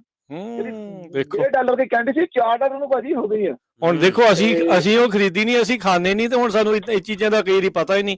ਹੁਣ ਦੇਖੋ ਸਾਰੇ ਨਿਆਣੇ ਵਾਲੇ ਉਹਨਾਂ ਦੇ ਉੱਤੇ ਕਿੰਨਾ ਅਸਰ, ਜਵਾਕ ਤਾਂ ਖਾਂਦੇ ਆ ਜੀ ਬਿਲਕੁਲ ਜੀ ਪਰਮਜੀਤ ਜੀ। ਤੁਸੀਂ ਸੋਚੋ ਕਿ ਜਵਾਕਾਂ ਦੇ ਨਾਲ ਨਾ ਸਾਡੇ ਤੇ ਇੰਪੈਕਟ ਪੈ ਰਿਹਾ, ਜਵਾਕਾਂ ਦਾ ਨਾ ਉਹ ਸਾਡੀ ਆਪਣੀ ਮਹਿੰਗਾਈ ਨੂੰ ਵੀ ਜ਼ਿਆਦਾ ਪੈ ਰਿਹਾ, ਕਿਉਂਕਿ ਉਹਨਾਂ ਨੇ ਹਰ ਰੋਜ਼ ਖਾਣਾ ਆ, ਹਰ ਰੋਜ਼ ਸਕੂਲੇ ਜਾਣਾ ਆ, ਜਿੱਥੇ ਤੁਸੀਂ $2 $10 ਦੇ ਕੇ ਤੁਸੀਂ ਉਹਨਾਂ ਦੇ ਨਾ ਫੂਡ ਬਾਏ ਕਰ ਸਕਦੇ ਸੀ, ਲੰਚ ਬਾਏ ਕਰ ਸਕਦੇ ਸੀ। ਇਸ ਟਾਈਮ ਭਾਜੀ ਤੁਸੀਂ ਇਮੇਜਿਨ ਨਹੀਂ ਕਰ ਸਕਦੇ, $10 ਵੀ ਉਹਨਾਂ ਨੂੰ ਘੱਟ ਪੈ ਰਹੇ। Just imagine. ਤੇ ਹਰ ਰੋਜ਼ ਹਰ ਵੀਕ ਜਿਹੜੇ ਫਰੀਟੋ ਚਿਪਸ ਦੇ ਰੇਟ ਦੇਖੋ ਜੀ, ਮੇਰਾ ਖਿਆਲ ਜੀ ਇਹਨਾਂ 3 ਮਹੀਨਿਆਂ ਦੇ ਵਿੱਚ 3 ਵਾਰੀ ਉਹਨੇ ਰੇਟ ਵਧਾ ਦਿੱਤੇ ਆ। ਇਸ ਟਾਈਮ $2.29 ਨੂੰ ਉਹ ਪੈਕ ਹੋ ਗਿਆ, ਜਿਹੜਾ 169 ਨੂੰ ਕਰੋਨਾ ਤੋਂ ਪਹਿਲਾਂ ਜੀ 169 ਤੋਂ 229 ਨੂੰ ਹਜੇ ਵੀ ਉਹਨਾਂ ਨੇ ਕੋਈ ਪ੍ਰਾਈਸ ਉੱਤੇ ਲਾਈ ਨਹੀਂ, ਤੇ ਦੇ ਹੀ ਜਾਂਦੇ ਆ। ਤੇ ਜਦੋਂ 2 ਵੀਕਾਂ ਆਉਂਦੀਆਂ ਉਸ ਤੋਂ ਬਾਅਦ 10 ਸੈਂਟ 5 ਸੈਂਟ 10 ਸੈਂਟ 5 ਸੈਂਟ ਵੱਧਦੀ ਆ। ਅਰਥ ਕੀਤੀ ਪਈ ਆ ਭਾਜੀ, ਜਾਨੀ ਕਿ ਓਵਰ ਦਾ ਹੈਡ ਆ, ਕੋਈ ਬੱਚਾ ਬਾਈ ਨਹੀਂ ਕਰ ਸਕਦਾ, ਬੱਚਿਆਂ ਨੂੰ ਬਹੁਤ ਤਕਲੀਫ। ਪਰਮਜੀਤ ਜੀ ਤੁਸੀਂ ਬਿਜ਼ਨਸ ਰਨ ਕਰਦੇ ਹੋ? ਹਾਂਜੀ ਭਾਜੀ ਮੈਂ ਬਿਜ਼ਨਸ ਰਨ ਕਰਦਾ। ਸੋ ਇਹਦਾ ਇੰਪੈਕਟ ਤੁਹਾਡੇ ਤੁਸੀਂ ਆਪਣੇ ਕਸਟਮਰ ਬੇਸ ਦੇ ਵਿੱਚ ਕਿੱਦਾਂ ਦੇਖ ਰਹੇ ਆ? ਹੁਣ ਲੋਕ ਕੀ ਵਾਕਿਆ ਘੱਟ ਆਉਣਾ ਸ਼ੁਰੂ ਹੋ ਰਹੇ ਆ, ਖਰਚਾ ਘੱਟ ਕਰ ਰਹੇ ਆ, ਉਹਦਾ ਤੁਹਾਡੇ ਤੇ ਕਿੱਦਾਂ ਅਸਰ ਹੈ ਇਸ ਚੀਜ਼ ਦਾ? ਭਾਜੀ ਉਹ ਦੇਖੋ ਹੁਣ ਹਰ ਇੱਕ ਬੰਦੇ ਕੋਲ ਪੈਸੇ ਤਾਂ ਉਹਨੇ ਕੀ ਹੁੰਦੇ, ਜਦੋਂ ਵੀ ਵਿਚਾਰਾ ਆਉਂਦਾ ਨਾ, ਜਦੋਂ ਸਾਡੇ ਕੋਲ ਆਉਂਦਾ ਸੀ ਉਹਨੂੰ ਦੇਣ ਲੱਗਦੇ ਕੋਈ ਚੀਜ਼, ਤੇ ਉਹ ਸੋਚਦਾ ਕਿ ਮੈਂ $5 ਦੇ ਵਿੱਚ ਮੇਰੀ ਹੋ ਜਾਣੀ ਆ, ਉਹਦੇ ਅਕਾਊਂਟ ਵਿੱਚ $5 ਹੀ ਹੁੰਦੇ ਆ। ਜਦੋਂ ਉਹ ਐਪਲ ਪੇ ਕਰਨ ਲੱਗਦਾ, ਉਹ ਕਹਿੰਦਾ ਲੈਟ ਮੀ ਕਾਲ ਮਾਈ ਮਾਮ, ਉਹ ਥੋੜੇ ਪੈਸੇ ਹੋਰ ਮੰਗ ਟ੍ਰਾਂਸਫਰ ਕਰੀ। ਉਹ ਜਿਹੜੇ $5 ਦੀ ਚੀਜ਼ ਹੁੰਦੀ $11 ਦੀ ਮਾਮ ਵੀ ਸੋਚਦੀ ਆ ਵੀ ਕੱਲ ਤਾਂ ਮੇਰਾ ਪੁੱਤ $5 ਨਾਲ ਸਾਰ ਲੈਂਦਾ ਲੰਚ ਦਾ, ਹੁਣ ਤਾਂ $11 ਨਾਲ ਸਾਂਭਿਆ। ਸਹੀ ਹੈ ਬਿਲਕੁਲ, ਬਹੁਤ ਜ਼ਿਆਦਾ ਔਖਾ ਹੋਇਆ ਪਿਆ। ਥੈਂਕ ਯੂ ਪਰਮਜੀਤ ਜੀ ਸ਼ੇਅਰ ਕਰਨ ਦੇ ਲਈ ਜੀ। ਸੋ ਅਗਲੇ ਕਾਲਰ ਲੈਣੇ ਆ ਜੀ ਆਪਣੇ ਨਾਲ ਜੁੜੇ ਨੇ ਜਸਵੀਰ ਕੌਰ। ਸਤਿ ਸ਼੍ਰੀ ਅਕਾਲ ਜੀ। ਹਾਂਜੀ ਸਤਿ ਸ਼੍ਰੀ ਅਕਾਲ ਜੀ। ਅੱਜ ਮਹਿੰਗਾਈ ਦਾ ਟੌਪਿਕ ਚੱਲ ਰਿਹਾ ਹੈ ਜੀ। ਹਾਂਜੀ ਮੇਰਾ ਸੀਗਾ ਜਿੱਦਾਂ ਵੀ ਆਪਾਂ ਮਿਨੀਮਮ ਵੇਜ ਸੁਣੀ ਸੀਗੀ ਕਿ ਕਹਿ ਰਹੇ ਕਿ ਇਸ ਟਾਈਮ ਵੀ ਏਦਾਂ ਹੀ ਆ ਕਿ ਜੇ ਤਾਂ 25 ਤੋਂ ਜ਼ਿਆਦਾ ਇੰਪਲੋਈ ਆ ਤਾਂ ਉਹਨਾਂ ਦੀ ਮਿਨੀਮਮ ਵੇਜ ਵੱਖਰੀ ਆ, ਤੇ ਜਿਨ੍ਹਾਂ ਦੇ ਇੰਪਲੋਈ ਥੋੜੇ ਆ ਉਹਨਾਂ ਦੀ ਮਿਨੀਮਮ ਵੇਜ ਘੱਟ ਆ। ਤੇ ਉਹ ਕਾਹਤੇ ਡਿਫਰੈਂਟ ਇਹ ਰੱਖਦੇ ਆ ਇਦਾਂ, ਲਾਈਕ ਜਿਹੜੇ ਥੋੜੇ ਜਿੱਦਾਂ ਹੁਣ ਆਪਣੇ ਗੈਸ ਸਟੇਸ਼ਨਾਂ ਤੇ ਕੰਮ ਕਰਦੇ ਆ ਆਪਣੇ ਇੰਡੀਅਨ ਦੇਸੀ ਬੰਦੇ ਹਨਾ, ਤੇ ਉਹਨਾਂ ਨੂੰ ਤਾਂ ਉਹ ਮਿਨੀਮਮ ਵੇਜ ਬਹੁਤ ਥੋੜੀ ਮਿਲਦੀ ਆ, ਜਿੱਦਾਂ ਕਿਉਂਕਿ ਉਹਨਾਂ ਕੋਲ ਇੰਨੇ EMPLOYEE ਨਹੀਂ ਹੁੰਦੇ ਜੀ। ਜੀ ਦੇਖੋ ਇਹ ਜਿਹੜੀਆਂ ਸਰਕਾਰਾਂ ਨੇ ਡੈਫੀਨੇਟਲੀ ਇਹ ਚੀਜ਼ਾਂ ਜਿਹੜੀਆਂ ਉਹ ਸੈੱਟ ਕੀਤੀਆਂ ਹੈਗੀਆਂ ਆ, ਇਹ ਅੱਜ ਦੀਆਂ ਨਹੀਂ। ਅਸੀਂ ਇਸ ਚੀਜ਼ ਦੇ ਵਿੱਚ ਰਾਈਟ ਨਾਓ ਮਾਹਰ ਨਹੀਂ ਜਿਹੜਾ ਤੁਹਾਨੂੰ ਇਸ ਦਾ ਜਿਹੜਾ ਜਵਾਬ ਦੇ ਸਕੀਏ, ਪਰ ਜ਼ਰੂਰ ਆਉਣ ਵਾਲੇ ਸਮੇਂ 'ਚ ਇਸ ਦੇ ਬਾਰੇ ਪਤਾ ਕਰਕੇ ਤੁਹਾਨੂੰ ਜਿਹੜਾ ਉਹ ਦੱਸ ਸਕਦੇ। ਪਰ ਹਾਂ, ਇਹ ਫਰਕ ਹੈਗਾ ਆ ਵੀ ਕਿੰਨਾ ਵੱਡਾ ਤੁਹਾਡਾ ਬਿਜ਼ਨਸ ਆ, ਉਹਦੇ ਹਿਸਾਬ ਦੇ ਨਾਲ ਜਿਹੜੀ ਮਿਨੀਮਮ ਵੇਜ ਆ ਉਹ ਤੁਹਾਨੂੰ ਵਧਾਉਣ ਜਾਂ ਘਟਾਉਣ ਨੂੰ ਤਾਂ ਕੋਈ ਨਹੀਂ ਕਹਿੰਦਾ, ਵਧਾਉਣ ਨੂੰ ਹੀ ਜਿਹੜਾ ਵੀ ਉਹ ਦੱਸਿਆ ਜਾਂਦਾ ਵੀ ਤੁਹਾਡੀ ਮਿਨੀਮਮ ਵੇਜ ਇੰਨੀ ਜਿਹੜੀ ਉਹ ਹੋਣੀ ਚਾਹੀਦੀ ਆ। ਉੱਦਾਂ ਜਿਹੜਾ ਉਹ ਦੇਖਿਆ ਜਾਂਦਾ ਆ, ਸਾਰੀਆਂ ਸਿਟੀਜ਼ ਆਪਣੇ ਪੱਧਰ ਦੇ ਉੱਤੇ ਵੱਖੋ ਵੱਖਰੀ ਮਿਨੀਮਮ ਵੇਜ ਆ ਉਸ ਨੂੰ ਵਧਾਉਣ ਦੀ ਜਿਹੜੀ ਉਹ ਕੋਸ਼ਿਸ਼ ਕਰਦੀਆਂ ਰਹਿੰਦੀਆਂ। ਫੈਡਰਲ ਲੈਵਲ ਦੇ ਉੱਤੇ ਅੱਜ ਤੋਂ 30 ਸਾਲ ਪਹਿਲਾਂ ਵੀ ਉਹੀ ਸੀ ਤੇ ਅੱਜ ਵੀ ਆ, ਮਹਿੰਗਾਈ ਤੋਂ ਬਾਅਦ ਚ ਵੀ $7.25 ਤੇ ਸੈੱਟ ਆ। ਫੈਡਰਲ ਮਿਨੀਮਮ ਵੇਜ ਅਜੇ ਵੀ ਜਿਹੜੀ $7.25 ਦੇ ਉੱਤੇ ਹੀ ਸੈੱਟ ਹੈਗੀ ਆ। ਜੀ ਜੀ, ਥੈਂਕ ਯੂ ਜੀ। ਯਾ ਮੇਰਾ ਸੋ ਕੁਐਸਚਨ ਇਹ ਸੀਗਾ ਕਿ ਲਾਈਕ ਆਪਾਂ ਨੂੰ ਮਹਿੰਗਾਈ ਤਾਂ ਸਾਰਿਆਂ ਨੂੰ ਹੀ ਉਦਾਂ ਦੀ ਪੈਂਦੀ ਆ ਨਾ, ਵੀ ਜੋ ਜਿਹੜੇ ਇੱਥੇ ਕੰਮ ਕਰਦੇ ਆ ਉਹਨਾਂ ਲਈ ਤਾਂ ਵੀ ਉਹ ਫਿਰ ਹੋਰ ਵੀ ਥੋੜਾ ਇਨਕਮ ਦਾ ਸਾਧਨ ਥੋੜਾ ਘਟ ਜਾਂਦਾ ਹੈ ਹਨਾ। ਬਿਲਕੁਲ ਜੀ। ਜੀ ਨਹੀਂ ਇਹ ਤਾਂ ਹੈ ਆ ਜੀ। ਸੋ ਥੈਂਕ ਯੂ ਜੀ। Thank you sweet. ਇਸ ਦੇ ਉੱਤੇ ਪ੍ਰਵੀਨ ਜੀ ਮੈਂ ਇਹ ਟਿੱਪਣੀ ਕਰਨਾ ਚਾਹੁੰਦਾ ਆ। ਸੋ ਰਾਈਟ ਨਾਓ ਜੇ ਕੋਈ ਫੈਡਰਲ ਮਿਨੀਮਮ ਵੇਜ ਦੇ ਉੱਤੇ ਕੰਮ ਕਰਦਾ ਹੈ ਨਾ ਜੀ, ਅਮਰੀਕਾ ਦੇ ਵਿੱਚ ਰੈਂਟਲ ਜੇ ਤੁਸੀਂ ਇੱਕ ਘਰ ਰੈਂਟ ਕਰਕੇ ਰਹਿਣੇ ਆ, ਉਹ ਐਵਰੇਜ ਹੁਣ ਵੱਧ ਕੇ ਆਈ ਥਿੰਕ $1700-1800 ਪਰ ਮੰਥ ਦੇ ਉੱਤੇ ਪਹੁੰਚ ਗਈ ਆ। ਮਹਿੰਗਾਈ ਨੇ ਇੰਨੀ ਜਿਹੜੀ ਉਹ ਮਾਰ ਕੀਤੀ ਆ ਜੀ। ਤੇ ਜੇ ਤੁਸੀਂ ਫੈਡਰਲ ਮਿਨੀਮਮ ਵੇਜ ਦੇ ਹਿਸਾਬ ਦੇ ਨਾਲ ਕਰੋ, ਜਿੰਨੇ ਤੁਹਾਡੇ ਬਣਦੇ ਘੰਟੇ ਆ 40 ਘੰਟੇ ਹਫਤੇ ਦੇ ਕਰਕੇ ਮਹੀਨੇ ਦਾ ਜਿਹੜਾ ਦੇਖਦੇ ਆ, ਤੇ ਉਹ ਪੂਰੇ ਨਹੀਂ ਹੁੰਦੇ ਪਏ। ਜੇ ਬੰਦਾ ਪੂਰਾ ਜਿਹੜਾ ਮਹੀਨਿਆਂ ਕੰਮ ਕਰਦਾ ਹੈ ਫੈਡਰਲ ਮਿਨੀਮਮ ਵੇਜ ਦੇ ਉੱਤੇ, ਜੋ ਇਸ ਟਾਈਮ ਐਵਰੇਜ ਰੈਂਟਲ ਪ੍ਰਾਈਸ ਹੈਗੀ ਆ ਘਰ ਦੀ ਜਿਹਨੇ ਰਹਿਣਾ ਆ ਪਰਿਵਾਰ ਦੇ ਨਾਲ, ਉਹ ਅਫੋਰਡ ਨਹੀਂ ਕਰ ਸਕਦਾ। ਇਹ ਜਿਹੜੀ ਸਥਿਤੀ ਇਸ ਟਾਈਮ ਬਣ ਚੁੱਕੀ ਹੈਗੀ ਆ। ਸੋ ਇਸੇ ਲਈ ਆਪਾਂ ਦੇਖ ਰਹੇ ਹਾਂ ਵੀ ਲੋਕਾਂ ਨੂੰ ਦੋਹਰੀਆਂ ਤੀਹਰੀਆਂ ਜਿਹੜੀਆਂ ਜੌਬਾਂ ਕਰਨੀਆਂ ਪੈਂਦੀਆਂ। ਪਰਿਵਾਰ ਦੇ ਵਿੱਚ ਹਰ ਇੱਕ ਜਾਣੇ ਨੂੰ ਜਿਹੜੀ ਉਹ ਇਸ ਟਾਈਮ ਜੌਬ ਜਿਹੜੀ ਉਹ ਕਰਨੀ ਪੈ ਰਹੀ ਹੈ। ਮੈਂ ਨਹੀਂ ਕਹਿੰਦਾ ਵੀ ਜੌਬ ਕਰਨੀ ਪੈ ਰਹੀ ਹੈ ਤੇ ਉਹ ਮਾੜੀ ਚੀਜ਼ ਨਹੀਂ, ਉਹ ਠੀਕ ਆ ਆਪਣੀ ਮਿਹਨਤ ਦੇ ਨਾਲ ਕਰੇ, ਪਰ ਇਹ ਆ ਵੀ ਮਜਬੂਰੀ ਬਸ ਕਰਨੀ ਪੈ ਰਹੀ ਆ।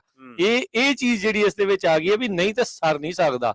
ਬੰਦਾ ਹਫਤਾ ਬਿਮਾਰ ਹੋ ਗਿਆ, 10 ਦਿਨ ਬਿਮਾਰ ਹੋ ਗਿਆ ਤਾਂ ਕੰਮ ਕਿੱਥੇ ਦਾ ਕਿੱਥੇ ਪਹੁੰਚ ਜਾਣਾ ਆ। ਸੋ ਇਹ ਇਸ ਚੀਜ਼ ਨੂੰ ਜਿਹੜਾ ਹੁਣ ਦੇਖਣ ਦੀ ਜਿਹੜੀ ਉਹ ਜ਼ਰੂਰੀ ਦੇਖਣ ਵਾਲੀ ਗੱਲ ਹੈਗੀ ਆ ਵੀ ਇਸ ਚੀਜ਼ ਦੇ ਵਿੱਚ ਅੱਗੇ ਬਣ ਕੀ ਜਾ ਰਿਹਾ ਆ। ਤੇ ਆਪਾਂ ਆਪਣੇ ਜਿਹੜੇ ਕਾਲਰਸ ਆ ਉਹਨਾਂ ਦੇ ਨਾਲ ਗੱਲਬਾਤ ਇਦਾਂ ਹੀ ਜਾਰੀ ਰੱਖਦੇ ਹਾਂ। ਸਰੋਤਿਓ ਤੁਸੀਂ ਵੀ ਕਾਲ ਕਰ ਸਕਦੇ ਹੋ ਨੰਬਰ 408-272 ਤੇ 5200 ਦੇ ਉੱਤੇ। ਅੱਛਾ ਰਾਜ ਜੀ, ਮੈਂ ਕਾਲਰ ਵੱਲ ਵਧਾਂਗੇ ਆਪਾਂ, ਪਰ ਉਸ ਤੋਂ ਪਹਿਲਾਂ ਇੱਕ ਛੋਟੀ ਜਿਹੀ ਗੱਲ ਜਿਹੜੀ ਐਡ ਆਨ ਕਰਨੀ ਚਾਹਣਾ ਵਾ, ਉਹ ਇਹ ਹੈ ਕਿ ਉਹ ਕਹਿੰਦੇ ਕਿ ਇਨਫਲੇਸ਼ਨ ਹਰ ਇੱਕ ਨੂੰ ਇੰਪੈਕਟ ਕਰਦੀ ਹੈ। ਮੈਂ ਆਰਟੀਕਲ ਪਿਛਲੇ ਦਿਨੀ ਪੜ੍ਹ ਰਹੀ ਸੀ ਜਿਸ ਦਿਨ ਆਪਾਂ ਇਨਫਲੇਸ਼ਨ ਤੇ ਰਿਸੈਸ਼ਨ ਦੇ ਬਾਰੇ ਚਰਚਾ ਕਰ ਰਹੇ ਸੀਗੇ ਉਸ ਦਿਨ। ਪਰ ਕਹਿੰਦੇ ਕਿ ਜਿਹੜੇ ਉਹਨਾਂ ਨੂੰ ਜ਼ਿਆਦਾ ਇਫੈਕਟ ਕਰਦੀ ਹੈ ਜਿਨ੍ਹਾਂ ਦਾ ਲਿਵਿੰਗ ਸਟੈਂਡਰਡ ਹਾਈ ਹੈ ਤੇ ਇਨਕਮ ਲੋ ਆ। ਪਰ ਜਿਹੜੇ ਬੰਦੇ ਆਪਣੇ ਇਨਕਮ ਦੇ ਹਿਸਾਬ ਨਾਲ ਚੱਲਦੇ ਨੇ ਜਾਂ ਮੈਨੇਜ ਕਰਕੇ ਚੱਲਦੇ ਨੇ ਤਾਂ ਉਹ ਬਚ ਜਾਂਦੇ ਨੇ। ਪਰ ਇਹਦਾ ਮਤਲਬ ਇਹ ਨਹੀਂ ਕਿ ਉਹ ਬਚ ਗਏ ਮਹਿੰਗਾਈ ਤੋਂ। ਮਹਿੰਗਾਈ ਉਹਨਾਂ ਤੇ ਵੀ ਉਨਾ ਹੀ ਅਸਰ ਜਿਹੜਾ ਉਹ ਛੱਡਦੀ ਹੈ। ਰੁਪਿੰਦਰਜੀਤ ਕੌਰ ਜੀ ਸਾਡੇ ਨਾਲ ਜੁੜੇ ਹੋਏ ਨੇ, ਉਹਨਾਂ ਦੇ ਨਾਲ ਗੱਲਬਾਤ ਜਿਹੜੀ ਕਰਦੇ ਆ। ਜੀ ਸਤਿ ਸ਼੍ਰੀ ਅਕਾਲ। ਸਤਿ ਸ਼੍ਰੀ ਅਕਾਲ ਭਾਜੀ। ਮੈਂ ਉਹੀ ਪਿਛਲੇ ਭੈਣ ਜੀ ਦੀ ਗੱਲ ਸੁਣ ਰਹੀ ਸੀ ਤਾਂ ਮੈਨੂੰ ਲੱਗਿਆ ਕਿ ਪੰਜਾਬ ਤੋਂ ਮੇਰੇ ਨੇਬਰ ਚੋਂ ਇੱਕ ਲੜਕਾ ਸਟੱਡੀ ਬੇਸ ਤੇ ਆਇਆ ਹੋਇਆ, ਤੇ ਉਹ ਵਿਚਾਰਾ ਗੈਸ ਸਟੇਸ਼ਨ ਤੇ ਕੰਮ ਕਰਦਾ। ਤਾਂ ਮਤਲਬ ਉਹ ਆਪਣੀ ਪੰਜਾਬੀ ਭਰਾਵਾਂ ਦਾ ਹੀ ਹਨਾ ਹੈਗਾ ਗੈਸ ਸਟੇਸ਼ਨ, ਤੇ ਉਹਨੂੰ $9 ਪੇ ਕਰਨੇ ਪਏ ਆ। ਮਤਲਬ ਚਲੋ ਜੇ ਦੇਖਿਆ ਜਾਏ ਤਾਂ ਲੀਗਲੀ ਆ, ਉਹ ਹੈ ਸਟੱਡੀ ਬੇਸ ਤੇ ਆ। ਜੇ ਬੱਚਾ ਜਾਂ ਵੀ ਉਹਨਾਂ ਨੂੰ ਕਰਨਾ ਪੈਂਦਾ ਤਾਂ ਮੈਨੂੰ ਐਂ ਲੱਗਦਾ ਵੀ ਇੱਕ ਇਸ ਟਾਈਮ 'ਚ ਜਦੋਂ ਆਪਾਂ ਔਖੇ ਸਮੇਂ 'ਚੋਂ ਨਿਕਲਦੇ ਪਏ ਆ ਤਾਂ ਉਦੋਂ ਆਪਣੇ ਭੈਣ ਭਰਾ ਵੀ ਇਸ ਤਰ੍ਹਾਂ ਕਰਦੇ ਆ ਬੱਚਿਆਂ ਨੂੰ। ਬਾਕੀ ਤੁਸੀਂ ਦੱਸੋ ਤੁਹਾਡਾ ਕੀ ਵਿਚਾਰ ਹੈ? ਬਿਲਕੁਲ ਜੀ। ਉਹਦਾ ਮੈਂ ਇਹ ਦੱਸ ਦੇਵਾਂ ਵੀ ਕਰਨ ਕਾਉਂਟੀ ਜਿੱਥੇ ਬੇਕਰਸਫੀਲਡ ਦੀ ਜੇ ਉਹ ਗੱਲ ਕਰਦੇ ਆ ਤਾਂ ਉੱਥੇ $15 ਮਿਨੀਮਮ ਵੇਜ ਇਸ ਟਾਈਮ ਹੋ ਚੁੱਕੀ ਹੈਗੀ ਆ। ਨਹੀਂ ਭਾਜੀ, ਉਹ ਇੰਡੀਆਨਾ ਦੇ ਵਿੱਚ। ਓਕੇ, ਠੀਕ ਆ ਜੀ।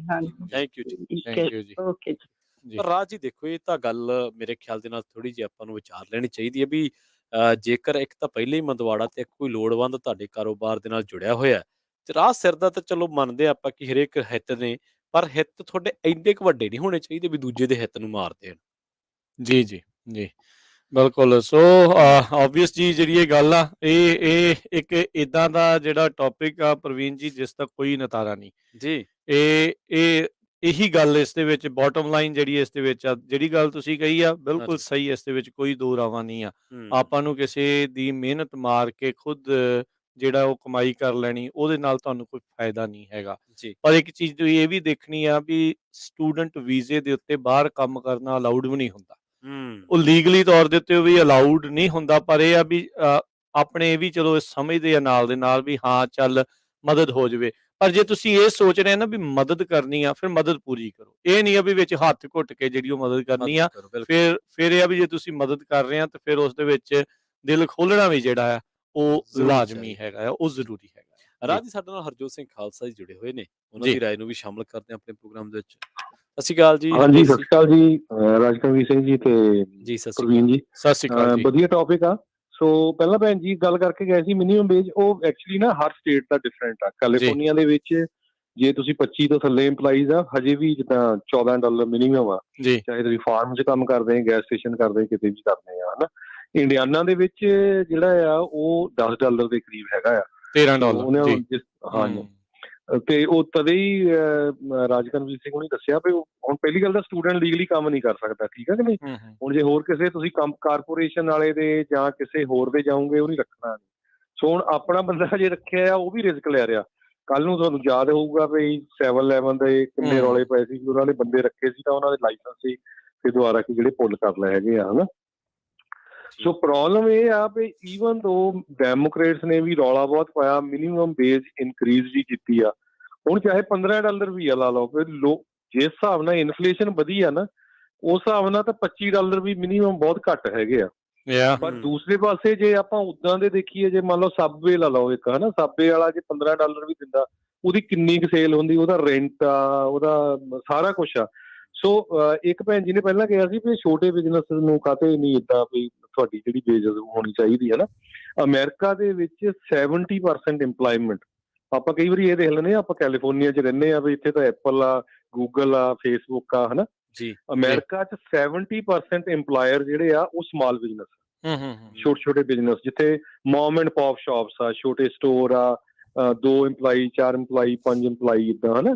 ਤੇ ਉਹ ਤਾਂ ਕਰਕੇ ਜਿਹੜੀ ਵੀ ਸਰਕਾਰ ਹੋਵੇ, ਨੋ ਮੈਟਰ ਚਾਹੇ ਉਹ ਰਿਪਬਲਿਕਨ ਆ ਜਾਂ ਡੈਮੋਕ੍ਰੇਟ ਆ, ਸੋ ਉਹ ਸਮਾਲ ਬਿਜ਼ਨਸ ਨੂੰ ਨਹੀਂ ਮਾਰਨਾ ਚਾਹੁੰਦੇ। ਕਿਉਂਕਿ ਕਈ ਆਪਾਂ ਅਮਰੀਕਾ ਸਿਰਫ ਇਹ ਨਾ ਦੇਖੀਏ ਵੀ ਈਸਟ ਕੋਸਟ ਦੇ ਵਿੱਚ ਸ਼ਿਕਾਗੋ, ਨਿਊਯਾਰਕ ਆ, ਤੇ ਵੈਸਟ ਕੋਸਟ 'ਚ ਇੱਧਰ ਕੈਲੀਫੋਰਨੀਆ ਤੇ ਵਾਸ਼ਿੰਗਟਨ ਆ। ਮਿਡਲ ਦੇ ਵਿੱਚ ਬਹੁਤ ਲੋਕ ਗਰੀਬ ਹੈਗੇ ਆ। ਟੈਕਸਸ ਜਾਂ ਹੋਰ ਸਟੇਟਾਂ, ਉੱਥੇ ਤਾਂ ਲੋਕ ਜਾਂਦੇ ਫੌਜ 'ਚ, ਤੇ ਫੌਜ ਦੇ ਵਿੱਚ ਕਿਉਂਕਿ ਹੋਰ ਜੌਬਾਂ ਨਹੀਂ ਹੁੰਦੀਆਂ ਹੈਗੀਆਂ ਮਿਡ ਵੈਸਟ ਦੇ ਵਿੱਚ, ਤੇ ਉਹਨਾਂ ਦੀ ਤੁਸੀਂ ਕਿਤੇ ਫੌਜੀਆਂ ਦੀ ਸੈਲਰੀ ਦੇਖੋ, ਕੁਛ ਵੀ ਨਹੀਂ ਹੁੰਦੀ ਹੈਗੀ, ਹਨਾ।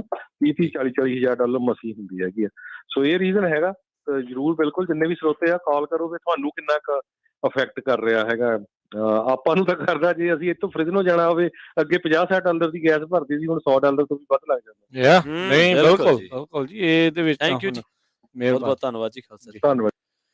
ਬੰਦਾ ਨਾ ਜਿਹਦੇ ਘਰੇ 2 ਜਾਂ 3 ਗੱਡੀਆਂ ਖੜੀਆਂ, ਚਲੋ ਜਿਹਦੇ ਕੋਲ ਤਾਂ ਗੁੱਡ ਆ, ਉਹਨੂੰ ਵੀ ਇੰਪੈਕਟ ਜਿਹੜਾ ਕਰਦਾ। ਕਿਸੇ ਦਾ ਵੀ ਵਾਧੂ ਮਨੀ ਜਿਹੜਾ ਨਾ ਮਿਹਨਤ ਦੀ ਕੀਤੀ ਹੋਈ ਕਮਾਈ, ਉਹ ਸਪੈਂਡ ਕਰਨ ਦਾ ਇਦਾਂ ਜੀ ਨਹੀਂ ਕਰਦਾ ਵੀ ਮੈਂ ਐਵੇਂ ਜਿਹੜਾ ਉਹ ਲਟਾਈ ਜਾਵਾਂ, ਵੀ ਫਾਇਦਾ ਕੀ ਉਹਦੇ ਵਿੱਚ, ਮੈਨੂੰ ਕੀ ਹੋਣਾ ਆ। ਬੰਦਾ ਹੁਣ ਸੋਚਦਾ ਵੀ ਇਸ ਹਿਸਾਬ ਦੇ ਨਾਲ ਟ੍ਰਿਪ ਬਣਾਇਆ ਜਾਵੇ ਵੀ ਜਿਹ 'ਚ ਕੰਮ 3-4 ਇਕੱਠੇ ਹੀ ਕਰ ਲਈਏ। ਇਹ ਨਹੀਂ ਆ ਵੀ ਹਰ ਵਾਰੀ ਜਿਹੜਾ ਚੱਕ ਗੱਡੀ ਤੇ ਮੂੰਹ ਚੱਕ ਕੇ ਤੇ ਚੱਲ ਇੱਧਰ ਨੂੰ ਚੱਲ ਗਏ, ਉੱਧਰ ਨੂੰ ਚੱਲ ਗਏ। ਉਹ ਭਲੇ ਵੇਲੇ ਲੰਘ ਗਏ ਆ, ਇਹ ਹੁਣ ਵਾਪਸ ਆ ਜਾਣ। ਇਹ ਅਰਦਾਸ ਅਸੀਂ ਜ਼ਰੂਰ ਕਰਦੇ ਹਾਂ ਵੀ ਭਾਈ ਉੱਥੇ ਜਿਹੜਾ ਮੁੜ ਕੇ ਆ ਜਾਵੇ। ਵੀ ਜਦੋਂ ਕਿਤੇ $4 ਤੋਂ ਥੱਲੇ ਹੁੰਦੀ ਸੀ, ਹੁਣ ਤਾਂ ਉਦੋਂ ਵੀ ਕਈਆਂ ਨੂੰ ਮਹਿੰਗੀ ਲੱਗਦੀ ਸੀ, ਯਾਰ ਕਿਹੜੀਆਂ ਗੱਲਾਂ ਮਾਰੀ ਜਾਂਦੇ, ਤਾਂ ਉਦੋਂ ਵੀ ਮਹਿੰਗੀ ਸੀ, ਬਿਲਕੁਲ। ਪਰ ਹੁਣ ਜਦੋਂ $6 ਵਾਲੀ ਦੇਖਦੇ ਆ, ਫਿਰ ਤਾਂ ਦਿਲ ਨੂੰ ਹੌਲ ਪੈਂਦੇ ਆ। ਬੰਦਾ ਸੋਚਦਾ ਵੀ ਪ੍ਰੋਗਰਾਮਾਂ ਤੇ ਜਾਣਾ ਆ ਕਿਤੇ ਕਿ ਨਹੀਂ ਜਾਣਾ। ਮਹਿੰਗਾਈ ਦੀ ਮਾਰ ਤਾਂ ਏਦਾਂ ਪ੍ਰਵੀਨ ਜੀ, ਹੁਣ ਲੋਕੀ ਵਿਆਹ ਦੇ ਡੱਬੇ ਨਹੀਂ ਦੇਣ ਆਉਂਦੇ, ਹੁਣ WhatsApp ਤੇ ਹੀ ਕਾਰਡ ਹੁੰਦੇ ਆ। ਕਿਆ ਬਾਤ ਹੈ। ਜੀ ਜੀ ਜੀ, ਇਹਨੂੰ ਕਹਿੰਦੇ ਹੱਥ ਘੁੱਟ ਕੇ ਚੱਲਣਾ। ਹੱਥ ਘੁੱਟ ਕੇ ਚਲੋ ਨਾ। ਹੁਣ ਤਾਂ ਮੈਨੂੰ ਲੱਗਦਾ ਕਈਆਂ ਨੇ ਗਾਂ ਅੱਗੋਂ ਕਰਨਾ ਵੀ ਚੱਲ ਅਸੀਂ ਦੂਰੋਂ ਹੀ ਦਰਸ਼ਨ ਕਰਕੇ ਤੇ ਨੋਟਰੀ ਫੋਟੋ ਵੀ ਦੂਰੋਂ ਹੀ ਘੱਲਦਿਆ ਕਰਨੀ WhatsApp ਦੇ ਉੱਤੇ। ਕਾਲਿੰਗ ਸੁਵਿਧਾ ਹੈਗੀ ਹੈ। ਹਾਂ, ਇਹ ਸ਼ਗਨ ਨਾ ਉਹਦੇ ਤੇ WhatsApp ਤੇ ਘੱਲਣੇ ਸ਼ੁਰੂ ਹੋ ਜਾਣੇ। ਇਹ ਗੱਲ ਜਿਹੜੀ ਆ ਕਿਤੇ ਉਹ ਨਾ ਹੋ ਜਾਵੇ। ਸੋ ਬਿਲਕੁਲ ਕਈ ਕੁਛ ਜਿਹੜਾ ਉਹ ਇਸ ਟਾਈਮ ਚੱਲ ਰਿਹਾ। ਸੋ ਸਰੋਤੇ ਤੁਸੀਂ ਵੀ ਕਾਲ ਕਰ ਸਕਦੇ ਹੋ 408-272-52-100 ਦੇ ਉੱਤੇ। ਤੇ ਪ੍ਰਵੀਨ ਜੀ, ਬ੍ਰੇਕ ਦਾ ਵੇਲਾ ਹੋ ਗਿਆ, ਇੱਕ ਬ੍ਰੇਕ ਲੈਂਦੇ ਆ ਤੇ ਬ੍ਰੇਕ ਤੋਂ ਬਾਅਦ ਚ ਗੱਲਬਾਤ ਨੂੰ, ਮਹਿੰਗਾਈ ਦੇ ਅਸਰਾਂ ਨੂੰ, ਇੰਪੈਕਟਸ ਦੇ ਉੱਤੇ ਜਿਹੜੇ ਉਹ ਆਪਾਂ ਜੀ ਗੱਲਬਾਤ ਜਾਰੀ ਰੱਖਾਂਗੇ। ਜੀ ਬਿਲਕੁਲ, ਰੁਕਦੇ ਇੱਕ ਬ੍ਰੇਕ ਦੇ ਲਈ।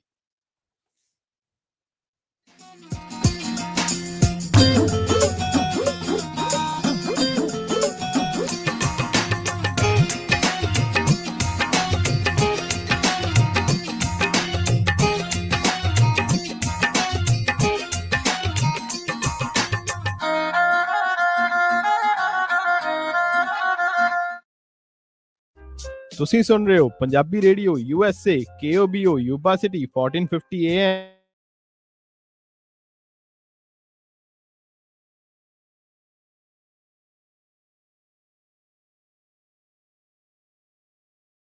ਮਾਪੇ ਹੋਣ ਦੇ ਨਾਤੇ ਅਸੀਂ ਆਪਣੇ ਬੱਚਿਆਂ ਨੂੰ ਕੋਵਿਡ-19 ਤੋਂ ਬਚਾਉਣ ਲਈ ਹਰ ਸੰਭਵ ਕੋਸ਼ਿਸ਼ ਕੀਤੀ ਹੈ। ਹੈਂਡ ਸੈਨੀਟਾਈਜ਼ਰ ਵਰਤਣ ਤੋਂ ਲੈ ਕੇ ਮਾਸਕ ਅਪ ਕਰਨ ਤੱਕ। ਹੁਣ ਸਾਡੇ ਕੋਲ ਸਭ ਤੋਂ ਮਹੱਤਵਪੂਰਨ ਸੰਦ ਹੈ ਟੀਕੇ। ਉਹ ਸਾਡੇ ਬੱਚਿਆਂ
ਤੁਸੀਂ ਸੁਣ ਰਹੇ ਹੋ Punjabi radio USA KWRU Fresno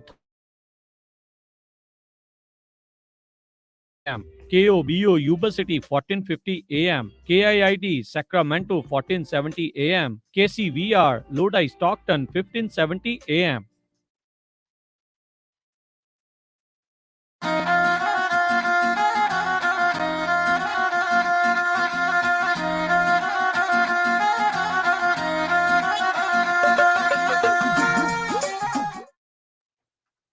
break ਤੋਂ ਬਾਅਦ ਇੱਕ ਵਾਰ ਮੁੜ ਤੋਂ ਤੁਹਾਡਾ ਸਾਰਿਆਂ ਦਾ ਸਵਾਗਤ ਹੈ ਪ੍ਰੋਗਰਾਮ ਸਾਂਝੀ ਸਾਥ ਦੇ ਵਿੱਚ ਤੇ ਅੱਜ ਆਪਾਂ ਗੱਲਬਾਤ ਕਰ ਰਹੇ ਹਾਂ ਉਸ ਮੁੱਦੇ ਤੇ ਜਿਹੜਾ ਸਾਡੀਆਂ ਜੇਬਾਂ ਦੇ ਨਾਲ ਜਾ ਕੇ ਜੁੜਦਾ ਹੈ। ਗੱਲਬਾਤ ਕਰ ਰਹੇ ਹਾਂ ਮਹਿੰਗਾਈ ਤੇ। ਬ੍ਰੇਕ ਤੋਂ ਬਾਅਦ ਇੱਕ ਵਾਰ ਫਿਰ ਤੋਂ ਰਾਜ ਕਰਨਵੀਰ ਸਿੰਘ ਜੀ ਨੂੰ ਜੋੜਦੇ ਹਾਂ। ਰਾਜ ਜੀ ਸਤਿ ਸ਼੍ਰੀ ਅਕਾਲ, ਇੱਕ ਵਾਰ ਫਿਰ ਤੋਂ ਸਵਾਗਤ ਹੈ ਜੀ। ਧੰਨਵਾਦ ਪ੍ਰਵੀਨ ਸ਼ਰਮਾ ਜੀ। ਪੰਜਾਬੀ ਰੇਡੀਓ USA ਦੇਖ ਰਹੇ ਸੁਣ ਰਹੇ ਸਾਰੇ ਹੀ ਸਰੋਤਿਆਂ ਨੂੰ, ਦਰਸ਼ਕਾਂ ਨੂੰ ਜੀ ਆਇਆਂ ਨੂੰ ਸਵਾਗਤ ਹੈ। ਸਤਿ ਸ਼੍ਰੀ ਅਕਾਲ ਜੀ। ਜੀ ਜੀ ਰਾਜ ਜੀ, ਹੁਣ ਤੱਕ ਜਿਹੜੇ ਆਪਣੇ ਕਾਲਰਸ ਆਏ ਜਾਂ ਆਪਾਂ ਜਿਹੜੀਆਂ ਗੱਲਾਂ ਬਾਤਾਂ ਕੀਤੀਆਂ ਉਹਨਾਂ ਦੇ ਨਾਲ ਇਹੀ ਆ, ਆਪਾਂ ਜਿਹੜਾ ਉਹਦਾ ਤੱਤਸਾਰ ਜਿਹੜਾ ਜਾਂ ਉਹਦਾ ਕਨਕਲੂਜਨ ਜਦੋਂ ਕੱਢਦੇ ਆ ਉਹ ਇਹੀ ਹੈ ਵੀ ਜਦੋਂ ਮਹਿੰਗਾਈ ਆਉਂਦੀ ਹੈ ਤੇ ਮਹਿੰਗਾਈ ਹੌਲੀ ਹੌਲੀ ਸਾਨੂੰ ਮਹਿਸੂਸ ਹੋਣ ਲੱਗਦੀ ਹੈ, ਪਰ ਜਦੋਂ ਨੂੰ ਮਹਿੰਗਾਈ ਦਾ ਕੋਈ ਹੱਲ ਹੁੰਦਾ ਜਾਂ ਕੋਈ ਜਾਂਦੀ ਹੈ ਉਦੋਂ ਨੂੰ ਤਕਰੀਬਨ ਜਿਹੜੇ ਖੀਸੇ ਹੁੰਦੇ ਆ ਉਹ ਹਰ ਇੱਕ ਬੰਦੇ ਦੇ ਖਾਲੀ ਹੋ ਗਏ ਹੁੰਦੇ ਆ।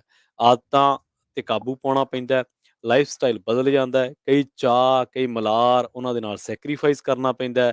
ਜਦੋਂ ਬੱਚੇ ਮੰਗਦੇ ਆ, ਜਿਹੜਾ ਬੱਚਾ ਅੱਜ ਤੋਂ ਪਹਿਲਾਂ $5-7 ਨਾਲ ਸਾਰਦਾ ਸੀ, ਜਦੋਂ ਆ ਕੇ 12-15 ਮੰਗਦੇ ਆ ਤੇ ਫਿਰ ਮਾਪਿਆਂ ਨੂੰ ਤਾਂ ਜਿਹੜਾ ਫਿਕਰ ਆ ਉਹ ਪੈਣਾ ਹੀ ਪੈਣਾ। ਇਸੇ ਤਰ੍ਹਾਂ ਜਦੋਂ ਗੈਸ ਸਟੇਸ਼ਨ ਤੇ ਖੜੀਦਾ ਉੱਥੇ ਵੀ ਮਹਿਸੂਸ ਹੁੰਦਾ ਹੈ। ਤੇ ਉਹ ਜਿਹੜੀ ਤੁਸੀਂ ਗੱਲ ਕਰਦੇ ਸੀਗੇ ਵੀ ਵਿਆਹਾਂ ਸ਼ਾਦੀਆਂ ਵਾਲੀ ਜਾਂ ਫਿਰ ਆਉਣ ਜਾਣ ਵਾਲੀ, ਉਹ ਚਾਹ ਤਾਂ ਫਿਰ ਸੈਲੀਬ੍ਰੇਸ਼ਨ ਦਾ ਥੋੜੇ ਜਿਹੇ ਘਟਦਾ ਹੀ ਹੈ। ਬਿਲਕੁਲ ਜੀ, ਅਸਰ 100% ਇਸ ਦੇ ਵਿੱਚ ਪੈਂਦਾ। ਬੰਦਾ ਫਿਰ ਉਹ ਦੇਖਦਾ ਵੀ ਜੇ ਇਸ ਵਾਰ ਨਾ ਜਾ ਕੇ ਤੇ ਅਗਲੀ ਵਾਰੀ ਜਾ ਕੇ 2 ਵਾਂਡੇ ਇਕੱਠੇ ਭੁਗਤਾ ਲਈਏ ਤੇ ਚੰਗਾ ਨਾ ਹੋ ਜੂ। ਸੋ ਇਦਾਂ ਦੀਆਂ ਕਈ ਚੀਜ਼ਾਂ ਜਿਹੜੇ ਸੋਚਦੇ। ਬਾਕੀ ਜਿੱਥੇ ਜਾਣਾ ਹੈ ਜ਼ਰੂਰੀ ਹੈ ਉੱਥੇ ਲੋਕ ਜਾਂਦੇ ਵੀ ਹੈ, ਐਸੀ ਕੋਈ ਜਿਹੜੀ ਉਹ ਗੱਲ ਨਹੀਂ ਆ। ਜੀ। ਮਹਿੰਗਾਈ ਦੇ ਦੌਰਾਨ ਕਿਹੜੀ ਚੀਜ਼ ਸਭ ਤੋਂ ਜ਼ਿਆਦਾ ਕੰਮ ਆਉਂਦੀ ਆ ਜਿਹੜਾ ਤੁਸੀਂ ਪਹਿਲੋਂ ਸੇਵ ਕਰਕੇ ਰੱਖਿਆ ਹੁੰਦਾ? ਬਿਲਕੁਲ। ਇਹ ਜਿਹੜੀ ਸੇਵਿੰਗ ਕੀਤੀ ਹੁੰਦੀ ਆ ਨਾ, ਇਸ ਟਾਈਮ ਜਿਹੜਾ ਡੁੱਬਦੇ ਨੂੰ ਤਿਨਕੇ ਦਾ ਸਹਾਰਾ ਹੁੰਦਾ ਨਾ, ਜੀ ਉਸ ਦੇ ਬਾਬਤ ਜਿਹੜੀ ਆਉਂਦੀ ਆ। ਪਰ ਇਹ ਆ ਵੀ ਜਿਹੜੀ ਚੀਜ਼ ਤੁਸੀਂ ਉਹ ਵਰਤ ਲੈਂਦੇ ਆ ਨਾ, ਬੰਦੇ ਨੂੰ ਲੱਗਦਾ ਵੀ ਚੱਲ ਹਾਂ ਬੜੇ ਔਖੇ ਇਕੱਠੇ ਕੀਤੇ ਸੀ, ਹੁਣ ਜਿਹੜੇ ਉਹ ਲੱਗ ਗਏ। ਪਰ ਬੰਦੇ ਨੂੰ ਆਪਣੇ ਆਪ ਨੂੰ ਇਹੋ ਜਿਹੀਆਂ ਚੀਜ਼ਾਂ ਤੋਂ ਬਚਾਉਣ ਦੇ ਲਈ ਹੋਰ ਕਈ ਤਰੀਕੇ ਦੇ ਕਦਮ ਜਿਹੜੇ ਉਹ ਚੱਕਣ ਦੀ ਜ਼ਰੂਰਤ ਹੁੰਦੀ ਆ। ਜਦੋਂ ਮਹਿੰਗਾਈ ਵੱਧਦੀ ਉਹਦੇ ਵਿੱਚ ਕੀ ਹੁੰਦਾ ਹੈ ਵੀ ਜਿਹੜੀਆਂ ਹੁਣ ਬੈਂਕਾਂ ਨੇ ਜਾਂ ਕ੍ਰੈਡਿਟ ਕਾਰਡ ਤੁਸੀਂ ਵਰਤਦੇ ਆ, ਉਹਨਾਂ ਨੇ ਤੁਹਾਨੂੰ ਜਿਹੜੀ ਮਨੀ ਬੋਰੋ ਕਰਨ ਨੂੰ ਦੇਣੀ ਆ, ਕਾਸਟ ਆਫ ਬੋਰੋਇੰਗ ਜਿਸ ਨੂੰ ਆਖਿਆ ਜਾਂਦਾ ਆ, ਉਹ ਵੱਧ ਜਾਂਦੀ ਆ। ਜਿਹੜਾ APR ਆਲਰੇਡੀ ਵੱਧ ਹੁੰਦਾ ਆ, ਕਈਆਂ ਦਾ 15%, 20%, 22%। ਹੁਣ ਜਦੋਂ ਫੈਡ ਨੇ ਇੰਟਰਸਟ ਰੇਟ ਵਧਾਉਣੇ ਹੁੰਦੇ ਆ, ਸਭ ਤੋਂ ਪਹਿਲਾਂ ਜਿਹੜਾ ਅਸਰ ਹੈ ਕ੍ਰੈਡਿਟ ਕਾਰਡ ਦੇ ਇੰਟਰਸਟ ਰੇਟਸ ਦੇ ਉੱਤੇ ਪੈਂਦਾ ਆ। ਵੀ ਉਹਨਾਂ ਨੇ ਜਿਹੜੀ ਮਨੀ ਤੁਹਾਨੂੰ ਦੇਣੀ ਆ, ਜੇ ਤੁਸੀਂ ਜਿੰਨਾ ਵਰਤਿਆ ਉਹਨਾਂ ਆਪਣੇ ਮੰਥ ਐਂਡ ਸਟੇਟਮੈਂਟ ਦੇ ਉੱਤੇ ਨਹੀਂ ਦਿੱਤਾ, ਮਿਨੀਮਮ ਪੇਮੈਂਟ ਦਿੱਤੀ, ਬਾਕੀ ਦੇ ਉੱਤੇ APR ਜਿਹੜਾ ਉਹ ਲੱਗਣਾ ਆ, ਉਹ ਫਿਰ 25%, 30%। ਉਹ ਚੀਜ਼ਾਂ ਜਿਹੜੀਆਂ ਉਹ ਗਾਂ ਤੋਂ ਗਾਂ ਵੱਧਦੀਆਂ ਜਾਂਦੀਆਂ। ਜਿਹੜਾ ਆਲਰੇਡੀ ਉਸ ਚੱਕਰਵਿਊਹ ਚ ਫਸਿਆ ਹੈ ਨਾ, ਵੀ ਜਿਹੜਾ ਮਸਾਂ ਹੀ ਕਹਿ ਲਓ ਵੀ ਤੋਰੀ ਫੁਲਕਾ ਚਲਾ ਰਿਹਾ ਆ, ਹੈਂਡ ਟੂ ਮਾਊਥ ਜਿਸ ਨੂੰ ਸ਼ਬਦ ਜਿਹੜਾ ਵਰਤਿਆ ਜਾਂਦਾ, ਵੀ ਜੇ ਕੋਈ ਹੈਂਡ ਟੂ ਮਾਊਥ ਚੱਲ ਰਿਹਾ ਆ, ਮਹਿੰਗਾਈ ਦੇ ਨਾਲ ਬੰਦਾ ਉਹ ਥ੍ਰੈਸ਼ਹੋਲਡ ਨੂੰ ਤੋੜ ਕੇ ਬੰਦਾ ਪਾਵਰਟੀ ਦੇ ਵਿੱਚ ਜਾ ਸਕਦਾ, ਗਰੀਬੀ ਦੇ ਵੱਲ ਨੂੰ ਜਿਹੜਾ ਉਹ ਜਾ ਸਕਦਾ। ਸਭ ਤੋਂ ਵੱਡਾ ਅਸਰ ਮਹਿੰਗਾਈ ਦਾ ਮਿਡਲ ਕਲਾਸ ਦੇ ਉੱਤੇ ਹੁੰਦਾ ਆ। ਜਿਹੜੀ ਮਿਡਲ ਕਲਾਸ ਹੁੰਦੀ ਹੈ, ਜਿਹੜਾ ਆਲਰੇਡੀ ਪੂਅਰ ਆ, ਪਾਵਰਟੀ ਦੇ ਲਾਈਨ ਤੋਂ ਥੱਲੇ ਆ, ਉਹਦੇ ਲਈ ਤਾਂ ਹੋਰ ਆਲਰੇਡੀ ਮੁਸ਼ਕਲਾਂ ਪਹਿਲਾਂ ਹੀ ਜ਼ਿਆਦਾ ਆ, ਉਹ ਹੋਰ ਵੱਧ ਜਾਣੀਆਂ। ਜਿਹੜਾ ਮਿਡਲ ਕਲਾਸ ਆਪਣੇ ਆਪ ਨੂੰ ਇਹ ਦੇਖਦਾ ਯਾਰ ਚੱਲ ਐਟਲੀਸਟ ਮੈਂ ਉਹਦੇ ਨਾਲੋਂ ਥੋੜਾ ਜਿਹਾ ਠੀਕ ਆ, ਮੇਰਾ ਗੁਜ਼ਰ ਬਸਰ ਹੋ ਰਿਹਾ ਆ, ਪਰ 1-2 ਚੀਜ਼ਾਂ ਦੀਆਂ ਕੀਮਤਾਂ ਤਾਂ ਵੱਧਦੀਆਂ ਨਹੀਂ ਵੱਧਦੀਆਂ, ਫਿਰ ਸਾਰਿਆਂ ਦੀਆਂ ਆ। ਜਦੋਂ ਉਹ ਵੱਧ ਜਾਂਦੀਆਂ ਤੇ ਫਿਰ ਬੰਦਾ ਉਹ ਸੋਚਦਾ ਆ। ਤੁਸੀਂ ਦੇਖੋ ਵੀ ਉਹਦੇ ਨਾਲ ਘਰ ਦੇ ਵਿੱਚ ਕਈ ਤਰੀਕੇ ਦੀਆਂ ਹੋਰ ਪ੍ਰੋਬਲਮਸ ਆਉਂਦਾ। ਆਰਥਿਕ ਮੰਦੀ ਤਾਂ ਜਿਹੜੀ ਉਹ ਆਉਣੀ ਆਉਣੀ, ਬੰਦੇ ਨੇ ਸੋਚਣਾ ਵੀ ਕਰਾਂ ਇਹ ਕੰਮ, ਕਰੀਏ ਨਾ ਕਰੀਏ, ਖਰੀਦੀਏ ਨਾ ਖਰੀਦੀਏ, ਕੀ ਇਸ ਤੋਂ ਬਗੈਰ ਸਰ ਸਕਦਾ ਜਾਂ ਨਹੀਂ ਸਰ ਸਕਦਾ। ਤਣਾਅ, ਤੁਹਾਡੀ ਹੈਲਥ ਦੇ ਉੱਤੇ ਜਿਹੜੀ ਕਿੰਨੀ ਵੱਡੀ ਜਿਹੜੀ ਆ ਉਹ ਪ੍ਰੋਬਲਮ ਆ ਜਾਂਦੀ। ਕਈ ਵਾਰੀ ਬੰਦਿਆਂ ਦਾ ਦਿਲ ਨਹੀਂ ਭਾਰ ਝੱਲਦਾ ਭਾਈ, ਹਾਰਟ ਅਟੈਕ ਵੀ ਆ ਜਾਂਦਾ ਹੈ ਬੰਦਿਆਂ ਨੂੰ। ਬਹੁਤ ਵਾਰੀ ਇਦਾਂ ਦੀਆਂ ਚੀਜ਼ਾਂ ਜਿਹੜੀਆਂ ਉਹ ਹੁੰਦੀਆਂ ਹੈਗੀਆਂ ਆ। ਸੋ ਅਮਰੀਕਾ ਦੇ ਵਿੱਚ ਇਨਫਲੇਸ਼ਨ ਇਸ ਟਾਈਮ, ਜਿਸ ਨੂੰ ਮਹਿੰਗਾਈ ਦੀ ਦਰ ਆਖਿਆ ਜਾ ਰਿਹਾ, ਕੰਜ਼ਿਊਮਰ ਪ੍ਰਾਈਸ ਇੰਡੈਕਸ ਜਿਹੜਾ ਆ, ਉਹ 8% ਤੋਂ ਉੱਤੇ ਆ। ਪਿਛਲੇ 40 ਸਾਲਾਂ ਦੇ ਰਿਕਾਰਡ ਜਿਹੜੇ ਆ ਉਹ ਉਸਨੇ ਤੋੜ ਦਿੱਤੇ ਹੋਏ ਆ। 40 ਸਾਲ ਨਾਲੋਂ ਵੀ ਵੱਧ ਜਿਹੜੀ ਆ ਇਸ ਟਾਈਮ ਇਨਫਲੇਸ਼ਨ ਆ, ਮਹਿੰਗਾਈ ਆ, ਉਹ ਹੁੰਦੀ ਆ। ਜੀ ਹਰ ਸਾਲ ਚੀਜ਼ਾਂ ਦੀਆਂ ਕੀਮਤਾਂ ਵੱਧਦੀਆਂ ਆ, ਇਹਦੇ ਵਿੱਚ ਕੋਈ ਦੋ ਰਾਵਾਂ ਨਹੀਂ, ਪਰ ਇੰਨੀ ਜ਼ਿਆਦਾ ਇੰਨੀ ਜਲਦੀ ਵੱਧ ਜਾਣੀਆਂ ਉਦੋਂ ਜਿਹੜੀ ਸਮੱਸਿਆ ਆਉਂਦੀ ਆ। ਇਨਫਲੇਸ਼ਨ ਦੀ ਮਾਰ ਝੱਲ ਰਹੇ ਜਿਹੜੇ ਮੁਲਕ ਆ ਹੂੰ ਉਹਨਾਂ ਨੂੰ ਬੜੀ ਵੱਡੀਆਂ ਪ੍ਰੋਬਲਮ ਆ। ਜ਼ਿੰਬਾਬਵੇ ਨਾ ਇੱਕ ਬੜਾ ਵੱਡਾ ਉਦਾਹਰਨ ਆ, ਜੀ ਉੱਥੇ ਹਰ ਇੱਕ ਜਾਣਾ ਬਿਲੀਅਨੇਰ ਟ੍ਰਿਲੀਅਨੇਰ ਆ। ਅੱਛਾ ਹਾਈਪਰ ਇਨਫਲੇਸ਼ਨ ਉੱਥੇ ਹੋਈ, ਹੂੰ ਇੰਨੀ ਜ਼ਿਆਦਾ ਉਹਨਾਂ ਨੇ ਨੋਟ ਹੀ ਛਾਪੀ ਗਏ, ਅੰਨ੍ਹੇਵਾਹ ਨੋਟ ਹੀ ਛਾਪੀ ਗਏ, ਉਹ ਉਹਦੀ ਅੱਛਾ ਵੈਲਿਊ ਹੀ ਨਹੀਂ ਰਹੀ। ਹੁਣ ਉੱਥੇ ਨੋਟ ਛਪਦਾ ਹੀ ਬਿਲੀਅਨ ਡਾਲਰ ਦਾ ਹੈ। ਉਹ ਤੁਸੀਂ ਜ਼ਿੰਬਾਬਵੇ ਦੇ ਵਿੱਚ ਉੱਥੇ ਬਿਲੀਅਨ ਡਾਲਰ ਦਾ ਜਿਹੜਾ ਨੋਟ ਛਪ ਰਿਹਾ ਜਿਹਦੀ ਵੈਲਿਊ ਹੀ ਕੋਈ ਨਹੀਂ। ਲੋਕੀ ਹੱਥ ਹੱਥ ਛੇਕ ਲੈਣ ਤੇ ਸ਼ਾਇਦ ਮੈਨੂੰ ਲੱਗਦਾ ਉਹਦਾ ਜ਼ਿਆਦਾ ਉਹਨਾਂ ਨੂੰ ਉਹਦੇ ਨਾਲ ਹੋ ਜਾਣਾ ਰਾਦਰ ਦੈਨ ਨੋਟ ਦੇ ਨਾਲ ਜਿਹੜਾ ਉਹ ਕੁਛ ਮਿਲੇ। ਸੋ ਇਨਫਲੇਸ਼ਨ ਜੇ ਬੇਕਾਬੂ ਹੋ ਜੇ ਤਾਂ ਫਿਰ ਜ਼ਿੰਬਾਬਵੇ ਵਾਲੇ ਹਾਲ ਬਣ ਸਕਦੇ ਆ। ਜੀ ਸੋ ਆਪਾਂ ਨੂੰ ਇਹ ਚੀਜ਼ਾਂ ਦੇ ਉੱਤੇ ਬੜਾ ਧਿਆਨ ਦੇ ਨਾਲ ਰੱਖਣਾ ਜਿਹੜਾ ਉਹ ਚਾਹੀਦਾ ਆ। ਬਾਕੀ ਇਲੈਕਸ਼ਨਾਂ ਦਾ ਦੌਰ ਆ, ਮੈਂ ਇਹ ਜੀ ਗੱਲ ਇਸ ਲਈ ਲੈ ਕੇ ਆ ਰਿਹਾ ਨਾਲ, ਇੱਧਰਲੇ ਪਾਸੇ ਇਲੈਕਸ਼ਨਾਂ ਦਾ ਦੌਰ ਆ, ਚਾਹੇ ਡੈਮੋਕ੍ਰੇਟ ਖੜੇ ਆ ਚਾਹੇ ਰਿਪਬਲਿਕਨ ਖੜੇ ਆ, ਇਹਨਾਂ ਦੇ ਵਿੱਚੋਂ ਕੋਈ ਵੀ ਆ ਭਾਈ ਉਹਨਾਂ ਨੂੰ ਪੁੱਛੋ ਵੀ ਡਜ਼ਨਟ ਮੈਟਰ ਤੁਹਾਡੀਆਂ ਜਿਹੜੀਆਂ ਪਾਲਿਸੀਜ਼ ਕਿੱਦਾਂ ਆ, ਕਿਸੇ ਹੋਰ ਮੁੱਦੇ ਤੇ ਤੁਹਾਡੀ ਪਾਲਿਸੀ ਕੋਈ ਹੋਰ ਹੋ ਸਕਦੀ ਆ, ਹੋ ਸਕਦੀ ਹੈ ਪਰ ਬਿਲਕੁਲ ਮਹਿੰਗਾਈ ਜਿਹੜੀ ਆ ਉਹ ਦੋਨਾਂ ਹੀ ਪਾਰਟੀਆਂ ਦੇ ਬੰਦਿਆਂ ਨੂੰ ਬਰਾਬਰ ਜਿਹੜੀ ਉਹ ਝੱਲਣੀ ਪੈਣੀ ਆ, ਜੀ ਕਿਉਂਕਿ ਹਰ ਤਰ੍ਹਾਂ ਦਾ ਤਬਕਾ ਦੋਨਾਂ ਹੀ ਪਾਰਟੀਆਂ ਦੇ ਨਾਲ ਜੁੜਿਆ ਹੁੰਦਾ ਆ। ਤੇ ਉਸ ਤਬਕੇ ਦੇ ਉੱਤੇ ਇਨਫਲੇਸ਼ਨ ਦੀ ਮਾਰ ਬਹੁਤ ਭੈੜੀ ਜਿਹੜੀ ਆ ਉਹ ਪੈ ਰਹੀ ਆ। ਲੋਕਾਂ ਨੂੰ ਫਿਰ ਇਹੋ ਜਿਹੇ ਮੌਕਿਆਂ ਦੇ ਉੱਤੇ ਹੋਰ ਪਾਲਿਸੀਜ਼ ਹੋਰ ਜਿਹੜੇ ਇਸ਼ੂਜ਼ ਆ ਭੁੱਲ ਜਾਂਦੇ ਆ, ਜੀ ਉਹ ਆਪਣੇ ਖੀਸੇ ਵੱਲ ਜੇਬ ਵੱਲ ਦੇਖਦੇ ਆ ਵੀ ਭਾਈ ਇਹ ਚ ਡਾਲਰ ਕਿੰਨੇ ਕੁ ਪਏ ਆ, ਭਾਨ ਖੜਕਦਾ ਹੈ ਕਿ ਡਾਲਰਾਂ ਦਾ ਜਿਹੜਾ ਆ ਉਹ ਨੋਟ ਛਣਕਦੇ ਆ। ਸੋ ਇਹ ਚੀਜ਼ਾਂ ਬੰਦੇ ਨੂੰ ਜਿਹੜੀਆਂ ਉਹ ਦੇਖਣੀਆਂ ਪੈਂਦੀਆਂ ਆ। ਤੇ ਇਹ ਇਲੈਕਸ਼ਨਾਂ ਦੇ ਵਿੱਚ ਜਦੋਂ ਵੀ ਤੁਹਾਡੇ ਕੋਲ ਆਵੇ ਤਾਂ ਉਹਨਾਂ ਨੂੰ ਇਹ ਸਵਾਲ ਜ਼ਰੂਰ ਕਰੋ, ਇਹ ਪੁੱਛੋ ਵੀ ਭਾਈ ਇਸ ਦੇ ਉੱਤੇ ਕਾਬੂ ਕਰਨ ਦੇ ਲਈ ਤੁਸੀਂ ਕੀ ਕਰ ਰਹੇ ਹੈਗੇ ਆ। ਅਸਲ ਦੇ ਵਿੱਚ ਰਾਜ ਜੀ ਜਦੋਂ ਮਹਿੰਗਾਈ ਜਿਹੜੀ ਵੱਧ ਜਾਵੇ ਤੇ ਫਿਰ ਸਰਕਾਰਾਂ ਕਿਸੇ ਨਾ ਕਿਸੇ ਸਕੀਮ ਰਾਹੀਂ ਪੈਸਾ ਜਦੋਂ ਸਿੱਟਦੀਆਂ ਨੇ ਤੇ ਉਹਨੂੰ ਕਹਿੰਦੇ ਕਿ ਮਾਰਕੀਟ ਦੇ ਵਿੱਚ ਪੈਸਾ ਇੰਜੈਕਟ ਕਰਨਾ। ਉਹਦੇ ਨਾਲ ਕੀ ਹੁੰਦਾ ਵੀ ਇਹ ਜਿਹੜੇ ਤੁਹਾਡੇ ਨਾਗਰਿਕ ਆ ਜੋ ਤੁਹਾਡੇ ਜਿਹੜੇ ਲੋਕ ਆ ਉਹਨਾਂ ਦੀ ਥੋੜੀ ਜਿਹੀ ਪਰਚੇਜ਼ਿੰਗ ਪਾਵਰ ਵੱਧ ਜਾਂਦੀ ਆ। ਥੋੜੀ ਜਿਹੀ ਪਰਚੇਜ਼ਿੰਗ ਪਾਵਰ ਵਧੂਗੀ, ਪੈਸਾ ਮਾਰਕੀਟ ਦੇ ਵਿੱਚ ਆਊਗਾ ਤੇ ਜਿਹੜੇ ਸਮਾਲ ਬਿਜ਼ਨਸ ਨੇ ਗਰੋਸਰੀ ਵਗੈਰਾ ਦੇ ਜਾਂ ਹੋਰ ਜਿਹੜੇ ਨੇ ਉਹਨਾਂ ਨੂੰ ਥੋੜਾ ਫਿਰ ਥੋੜੀ ਆਕਸੀਕੇਟ ਹੋਣੇ ਸ਼ੁਰੂ ਹੋ ਜਾਂਦੇ ਆ, ਉਹਨਾਂ ਨੂੰ ਸਾਹ ਆਉਣਾ ਸ਼ੁਰੂ ਹੋ ਜਾਂਦਾ ਹੈ। ਸੋ ਸਾਰੀ ਗੱਲ ਨਿਬੜਦੀ ਹੈ ਜਿਹੜੀ ਉਹ ਪਾਲਿਸੀਜ਼ ਤੇ ਨਿਬੜਦੀ ਆ, ਪਾਲਿਸੀ ਮੇਕਿੰਗ ਤੇ ਨਿਬੜਦੀ ਆ ਕਿ ਵੀ ਤੁਸੀਂ ਸੰਕਟ ਤੁਹਾਡੇ ਸਾਹਮਣੇ ਆ, ਸੰਕਟ ਨੇ ਦਸਤਕ ਦੇ ਦਿੱਤੀ ਆ ਤੇ ਅਸੀਂ ਤਾਂ ਬੇਸ਼ੱਕ ਗੱਲਾਂ ਕਰ ਰਹੇ ਹਾਂ ਵੀ ਜ਼ਿੰਦਗੀ ਕਿਵੇਂ ਜਿਉਣੇ ਆ, ਜੇ ਇਹਨਾਂ ਚੀਜ਼ਾਂ ਦੇ ਨਾਲ ਆਪਾਂ ਨਿਬੜਦੇ ਕਿਵੇਂ, ਇਹਨਾਂ ਨੂੰ ਟੈਕਲ ਕਿਵੇਂ ਕਰਦੇ ਆ। ਪਰ ਅਸਲ ਦੇ ਵਿੱਚ ਗਵਰਨਮੈਂਟ ਜਿਹੜੀਆਂ ਹੁੰਦੀਆਂ ਨੇ ਉਹਨਾਂ ਨੇ ਪਾਲਿਸੀ ਮੇਕਿੰਗ ਦੇ ਰਾਹੀਂ ਇਹਨਾਂ ਚੀਜ਼ਾਂ ਤੋਂ ਲੋਕਾਂ ਨੂੰ ਰਾਹਤ ਜਿਹੜੀ ਆ ਉਹ ਦਿਵਾਉਣੀ ਹੁੰਦੀ ਆ। ਆਪਾਂ ਗਵਰਨਮੈਂਟਸ ਨੂੰ ਜਾਂ ਪਾਰਟੀਆਂ ਨੂੰ ਪੋਲੀਟੀਕਲ ਲੋਕਾਂ ਨੂੰ ਅਕਾਊਂਟੇਬਲ ਜ਼ਰੂਰ ਬਣਾਈਏ। ਮਹਿੰਗਾਈ ਦੇ ਲਈ ਕੱਲਾ ਠੀਕ ਆ ਬੰਦੇ ਨੂੰ ਹੱਥ ਕੁੱਟਣਾ ਪੈਂਦਾ ਵਾ ਜਿਹੜਾ ਜਦੋਂ ਇਹ ਜਿਹਾ ਦੌਰ ਆ ਜਾਵੇ। ਔਰ ਮੈਨੂੰ ਉਹ ਗੱਲ ਤੁਹਾਡੀ ਬੜੀ ਸ਼ਾਨਦਾਰ ਲੱਗੀ ਕਿ ਕਿਉਂਕਿ ਜਦੋਂ ਮਹਿੰਗਾਈ ਆਉਂਦੀ ਆ ਤੁਹਾਡੇ ਸੋਰਸ ਆਫ ਇਨਕਮ ਘਟ ਗਏ, ਲੇ ਆਫ ਹੋ ਗਏ, ਕੋਈ ਹੋਰ ਦਿੱਕਤ ਆ ਗਈ, ਉਲਟਾ ਰਾਜ ਜੀ ਜਿਹੜੀ ਤੁਸੀਂ ਬਿਮਾਰੀ ਛੇੜ ਲਈ ਕੋਈ ਸਟ੍ਰੈਸ ਦੇ ਨਾਲ, ਉਹ ਤਾਂ ਫਿਰ ਸਗੋਂ ਹੋਰ ਇਸ ਚੀਜ਼ ਨੂੰ ਜ਼ਿਆਦਾ ਲੈ ਜਾਂਦੀ ਆ। ਤੁਸੀਂ ਪੰਜਾਬੀ ਭਾਈਚਾਰੇ ਵੱਲ ਵੇਖੋ, ਇੱਥੇ ਹੋਰ ਕਮਿਊਨਿਟੀਜ਼ ਦੇ ਵੀ ਕਾਰੋਬਾਰ ਨੇ। ਵੈਸੇ ਸਾਡੇ ਲੋਕ ਗਰੋਸਰੀ ਦੇ ਕਾਰੋਬਾਰ ਨਾਲ ਜੁੜੇ ਨੇ, ਛੋਟੇ ਉਹਨਾਂ ਦੇ ਜਿਹੜੇ ਆ ਮਾਲਸ ਵਗੈਰਾ ਨੇ ਜਾਂ ਗੈਸ ਸਟੇਸ਼ਨਸ ਨੇ, ਐਗਰੀਕਲਚਰ ਆ, ਟਰੱਕਿੰਗ ਆ, 4-5 ਜਿਹੜੇ ਸਾਡੇ ਕਾਰੋਬਾਰ ਸਾਡੇ ਲੋਕ ਨੇ ਬਹੁਤ ਉਹਦੇ 'ਚ ਜ਼ਿਆਦਾ ਕੰਮ ਕਰਦੇ ਨੇ। ਤਾਂ ਇਹਨਾਂ ਚੀਜ਼ਾਂ ਉੱਤੇ ਹੀ ਰੋਜ਼ਾਨਾ ਵਰਤੋਂ ਦੀਆਂ ਚੀਜ਼ਾਂ, ਗੈਸ ਹੈ, ਟਰੱਕਿੰਗ ਹੈ, ਸਾਰੀਆਂ ਚੀਜ਼ਾਂ 'ਤੇ ਫਰਕ ਜਿਹੜਾ ਵਾ ਉਹ ਪੈਣਾ ਵਾ। ਜੇ ਕਮਾਈ ਘਟ ਗਈ ਤੇ ਉੱਤੋਂ ਖਰਚਾ ਵੱਧ ਗਿਆ ਤੇ ਇਹਨਾਂ ਚੀਜ਼ਾਂ ਨੂੰ ਬੈਲੈਂਸ ਕਰਨਾ ਫਿਰ ਔਖਾ ਹੋ ਜਾਂਦਾ। ਜੀ ਬਿਲਕੁਲ। ਸੋ ਤੇ ਤੁਸੀਂ ਵੀ ਜੇ ਆਪਣੇ ਵਿਚਾਰ ਇਸ ਦੇ ਬਾਬਤ ਸ਼ੇਅਰ ਕਰਨਾ ਚਾਹੁੰਦੇ ਆ ਤਾਂ ਜੀ ਕਾਲ ਕਰ ਸਕਦੇ ਹੋ। ਸਰੋਤਿਓ ਨੰਬਰ ਹੈ 408 272 5200। ਰਾਜ ਜੀ ਆਪਣੇ ਨਾਲ ਜਸਪਾਲ ਜੀ ਜੁੜੇ ਹੋਏ ਨੇ, ਉਹਨਾਂ ਦੀ ਰਾਏ ਨੂੰ ਵੀ ਸ਼ਾਮਲ ਕਰ ਲੈਂਦੇ ਆ ਜੀ। ਸਤਿ ਸ਼੍ਰੀ ਅਕਾਲ ਜਸਪਾਲ ਜੀ, ਤੁਸੀਂ ਆਉਣੇ ਯਾਰ। ਹਾਂਜੀ, ਸਤਿ ਸ਼੍ਰੀ ਅਕਾਲ ਜੀ। ਜੀ ਰਾਜ ਜੀ, ਸਤਿ ਸ਼੍ਰੀ ਅਕਾਲ। ਹਾਂਜੀ ਜਿਹੜੀ ਹੁਣ ਆਪਾਂ ਆਪਣੀ ਮਹਿੰਗਾਈ ਇੱਥੇ ਮਤਲਬ ਇਸ ਕੰਟਰੀ ਦੇ ਵਿੱਚ ਦੇਖਦੇ ਹਾਂ ਹਾਂਜੀ ਤੇ ਇਹਦੇ ਵਿੱਚ ਬਹੁਤ ਹਿੱਸਾ ਜਿਹੜਾ ਇਸ ਵੇਲੇ ਆਇਲ ਦੀ ਪ੍ਰਾਈਸ ਦਾ ਚੱਲ ਰਿਹਾ। ਠੀਕ ਹੈ। ਤੇ ਹੁਣ ਆਪਾਂ ਅੱਜ ਸਵੇਰੇ ਵੀ ਡਿਸਕਸ ਕਰਦੇ ਸੀਗੇ ਵੀ ਗਵਰਨਮੈਂਟ ਟਰਾਈ ਕਰਦੀ ਹੈ ਵੀ ਪ੍ਰਾਈਸ ਆਇਲ ਦੀ ਮਤਲਬ ਥੋੜੀ ਬਹੁਤੀ ਥੱਲੇ ਆਵੇ, ਪਰ ਉਹ ਮਤਲਬ ਕੰਪਨੀਆਂ ਨਹੀਂ ਉਹ ਚਾਹੁੰਦੀਆਂ ਹੈਗੀਆਂ। ਉਹਨਾਂ ਨੇ ਰਿਕਾਰਡ ਪ੍ਰੋਫਿਟ ਕਮਾਇਆ, ਇਹਦਾ ਮਤਲਬ ਉਹਨਾਂ ਨੂੰ ਲੋਕਾਂ ਦੀ ਕੋਈ ਪਰਵਾਹ ਨਹੀਂ। ਆਮ ਲੋਕਾਂ ਦੀ ਉਹਨਾਂ ਲਈ ਕੋਈ ਵੈਲਿਊ ਨਹੀਂ ਹੈਗੀ।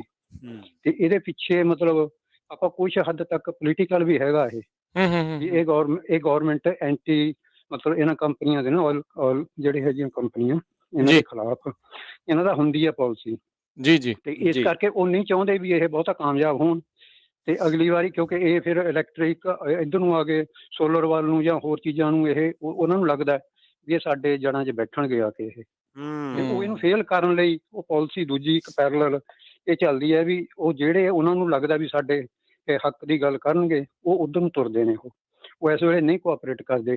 ਹੁਣ ਜਿਹੜੀ ਆਇਲ ਦੀ ਪ੍ਰਾਈਸ ਹੈ ਇਹ ਜੇ ਘਟ ਜਾਂਦੀ ਹੈ ਤਾਂ ਇਹਦਾ ਆਪਾਂ ਨੂੰ ਹਫ਼ਤੇ ਦੇ ਵਿੱਚ ਅਸਰ ਦਿਸ ਜਾਣਾ।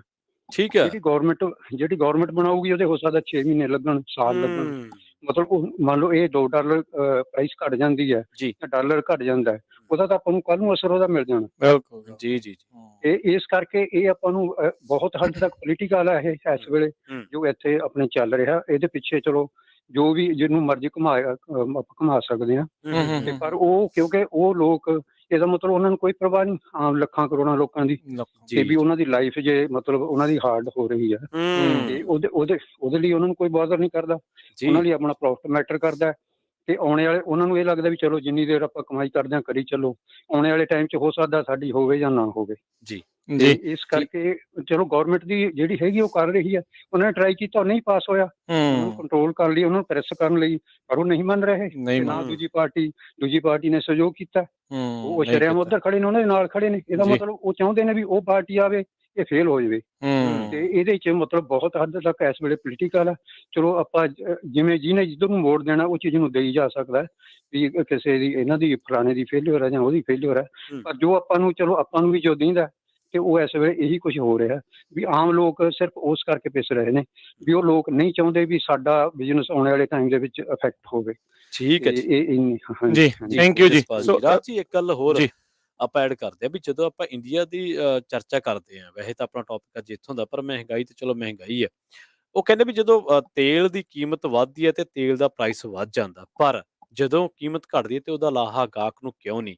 ਤਾਂ ਸੇਮ ਇੱਥੇ ਆ ਵੀ ਜਦੋਂ ਤੇਲ ਦੀ ਕੀਮਤ ਵੱਧ ਗਈ, ਇੱਕ ਸਰਕਲ ਆ, ਸਰਕਲ ਨੂੰ ਸਮਝ ਗਏ ਸੀ, ਇੱਕ ਤੇਲ ਦੀ ਕੀਮਤ ਵੱਧ ਗਈ, ਭਾੜੇ ਵੱਧ ਜਾਣੇ ਆ, ਟਰਾਂਸਪੋਰਟੇਸ਼ਨ ਮਹਿੰਗੀ ਹੋ ਜਾਣੀ ਹੈ। ਜਦੋਂ ਟਰਾਂਸਪੋਰਟੇਸ਼ਨ ਮਹਿੰਗੀ ਹੋ ਗਈ ਤਾਂ ਉਹਦਾ ਅਸਰ ਹਰ ਇੱਕ ਚੀਜ਼ ਤੇ ਪੈਣਾ ਵਾ, ਹਰ ਇੱਕ ਚੀਜ਼ ਤੇ। ਤੇ ਉਲਟਾ ਜਦੋਂ ਸ਼ਾਂਤੀ ਹੋਣ ਲੱਗ ਪਈ, ਲੇ ਆਫ ਹੋਣ ਲੱਗ ਪਏ, ਹਰ ਇੱਕ ਅਦਾਰਾ, ਹਰ ਕੰਪਨੀ ਇਹਨਾਂ ਚੀਜ਼ਾਂ ਨੂੰ ਕੈਲਕੂਲੇਟ ਕਰਨ ਲੱਗ ਪਈ, ਤਾਂ ਉਹ ਫਿਰ ਚੀਜ਼ਾਂ ਦਾ ਇੰਪੈਕਟ ਡਬਲ ਹੋ ਜਾਂਦਾ।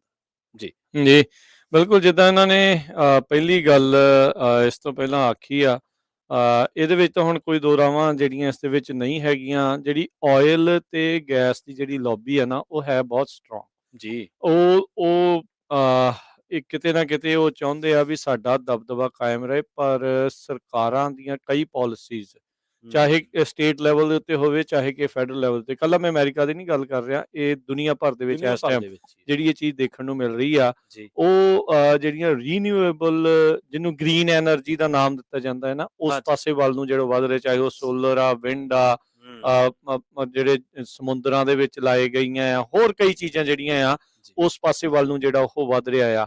ਇਹਨਾਂ ਨੇ ਗੱਲ ਇੱਕ ਸਹੀ ਕਹੀ, ਇਹਨਾਂ ਕੰਪਨੀਆਂ ਨੂੰ ਲੋਕਾਂ ਦੇ ਨਾਲ ਕੋਈ ਮਤਲਬ ਨਹੀਂ, ਇਹਦੇ ਵਿੱਚ ਤਾਂ ਕੋਈ ਦੋ ਰਾਵਾਂ ਨਹੀਂ। ਇਹ ਦੱਸਦੇ ਜਾਈਏ ਕਿਉਂ। ਮੁਲਕ ਆ ਜੀ ਕੈਪੀਟਲਿਸਟ ਦਾ ਮਤਲਬ ਆ ਵੀ ਇੱਥੇ ਸਾਨੂੰ ਇਵੈਂਚੁਅਲੀ ਸ਼ੇਅਰ ਹੋਲਡਰ ਨੂੰ ਇਹ ਦਿਖਾਉਣਾ ਆ, ਜਿੰਨੇ ਕੁ ਵੀ ਲੋਕਾਂ ਨੇ ਉਹਨਾਂ ਦੇ ਸ਼ੇਅਰਾਂ ਦੇ ਵਿੱਚ ਇਨਵੈਸਟ ਕੀਤਾ ਆ, ਵੀ ਭਾਈ ਅਸੀਂ ਤੁਹਾਨੂੰ ਡਿਵੀਡੈਂਡ ਕਿੰਨਾ ਅਖੀਰ ਦੇ ਵਿੱਚ ਦੇ ਰਹੇ ਆ, ਵੀ ਤੁਹਾਨੂੰ ਇੱਕ ਸ਼ੇਅਰ ਪਿੱਛੇ ਕਿੰਨੇ ਸੈਂਟ ਵਾਪਸ ਮੁੜਦੇ ਆ, ਉਹ ਚੀਜ਼ਾਂ ਜਿਹੜੀਆਂ ਤੁਹਾਨੂੰ ਦੱਸ ਰਹੇ ਆ। ਤੇ ਇਹ ਦੇਖਣਾ ਆ ਵੀ ਸਾਡਾ ਮੁਨਾਫਾ ਜਿਹੜਾ ਉਹ ਕਿੰਨਾ ਆ। Bigger the profit better they are. So ਉਹਦੇ ਵਿੱਚ ਉਹਨਾਂ ਨੂੰ ਸਿਰਫ ਪ੍ਰੋਫਿਟ ਦੇ ਨਾਲ ਜਿਹੜਾ ਉਹ ਅਸਰ ਹੁੰਦਾ ਆ। ਸੋ ਹੌਲੀ ਹੌਲੀ ਇਹ ਸਾਰੀਆਂ ਚੀਜ਼ਾਂ ਜਿਹੜੀਆਂ ਆ ਉਹ ਚੱਲ ਰਹੀਆਂ। ਹੁਣ ਉਦਾਹਰਨ ਤੁਹਾਨੂੰ ਇਸ ਦੇ ਵਿੱਚ ਦਿੰਦੇ ਆ, ਪੋਲਿਊਸ਼ਨ ਦਾ ਮਸਲਾ ਜਿਹੜਾ ਉਹ ਸੀਗਾ, ਜਿਹੜੀਆਂ ਕੰਪਨੀਆਂ ਸੀਗੀਆਂ, ਖਾਸ ਕਰਕੇ ਜਦੋਂ ਕੋਕਾ ਕੋਲਾ, ਪੈਪਸੀ, ਇਦਾਂ ਦੀਆਂ ਕੰਪਨੀਆਂ ਆਈਆਂ, ਇਹਨਾਂ ਦਾ ਪਲਾਸਟਿਕ ਪੋਲਿਊਸ਼ਨ ਬਹੁਤ ਜ਼ਿਆਦਾ ਇੱਕੋ ਦਮ ਅਚਾਨਕ ਬਹੁਤ ਜ਼ਿਆਦਾ ਵੱਧ ਗਿਆ। ਉਹਨਾਂ ਨੇ ਸਪੈਸ਼ਲ ਪ੍ਰੋਪੇਗੈਂਡਾ ਏਜੰਡਾ ਜਿਹੜਾ ਉਹ ਚਲਾਇਆ ਵੀ ਭਾਈ ਲੋਕਾਂ ਨੂੰ ਕਹੋ ਵੀ ਤੁਸੀਂ ਘੱਟ ਵਰਤੋ, ਏਦਾਂ ਇਹ ਕਰੋ, ਤੁਸੀਂ ਰੁੱਖ ਜ਼ਿਆਦੇ ਲਾਓ, ਇਹ ਕਰੋ, ਉਹ ਕਰੋ।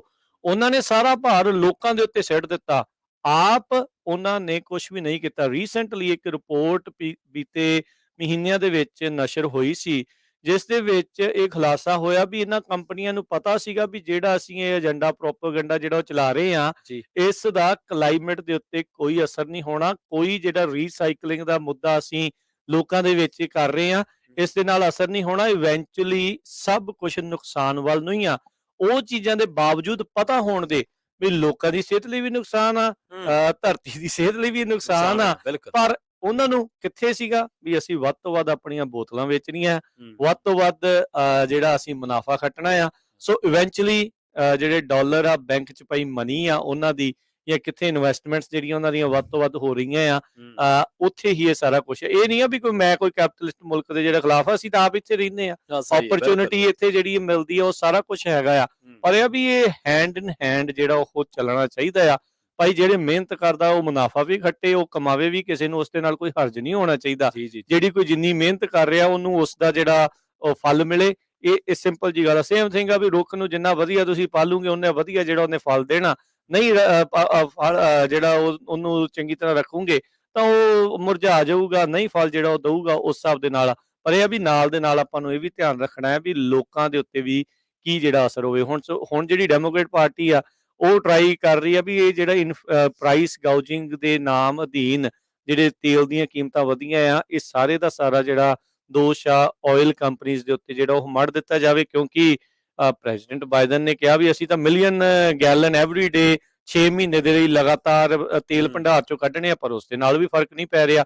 ਤੇਲ ਦੀਆਂ ਕੀਮਤਾਂ ਫਿਰ ਵੀ ਤਾਂ ਦੀਆਂ ਤਾਂ ਜਿਹੜੀਆਂ ਉਹ ਜਾਈ ਜਾ ਰਹੀਆਂ ਹੈਗੀਆਂ। ਸੋ ਉਹਨਾਂ ਦੇ ਸਿਰ ਦੇ ਉੱਤੇ ਜਾ ਰਹੇ ਆ। ਕੱਲ ਜਿਹੜਾ ਵੋਟ ਹੋਈ ਸੀ, ਸਾਰੇ ਰਿਪਬਲਿਕਨਸ ਨੇ ਪ੍ਰਾਈਸ ਗਾਊਜਿੰਗ ਦੇ ਮੁੱਦੇ ਦੇ ਉੱਤੇ ਉਹਨਾਂ ਨੇ ਅਗੇਂਸਟ ਵੋਟ ਜਿਹੜੀ ਉਹ ਪਾਈ ਸੀਗੀ। ਸੋ ਇਹ ਓਬਵੀਅਸਲੀ ਇਹ ਮਸਲਾ ਫਿਰ ਪੋਲੀਟੀਕਲ ਜਿਹੜਾ ਆ ਉਹ ਬਣ ਜਾਂਦਾ ਆ।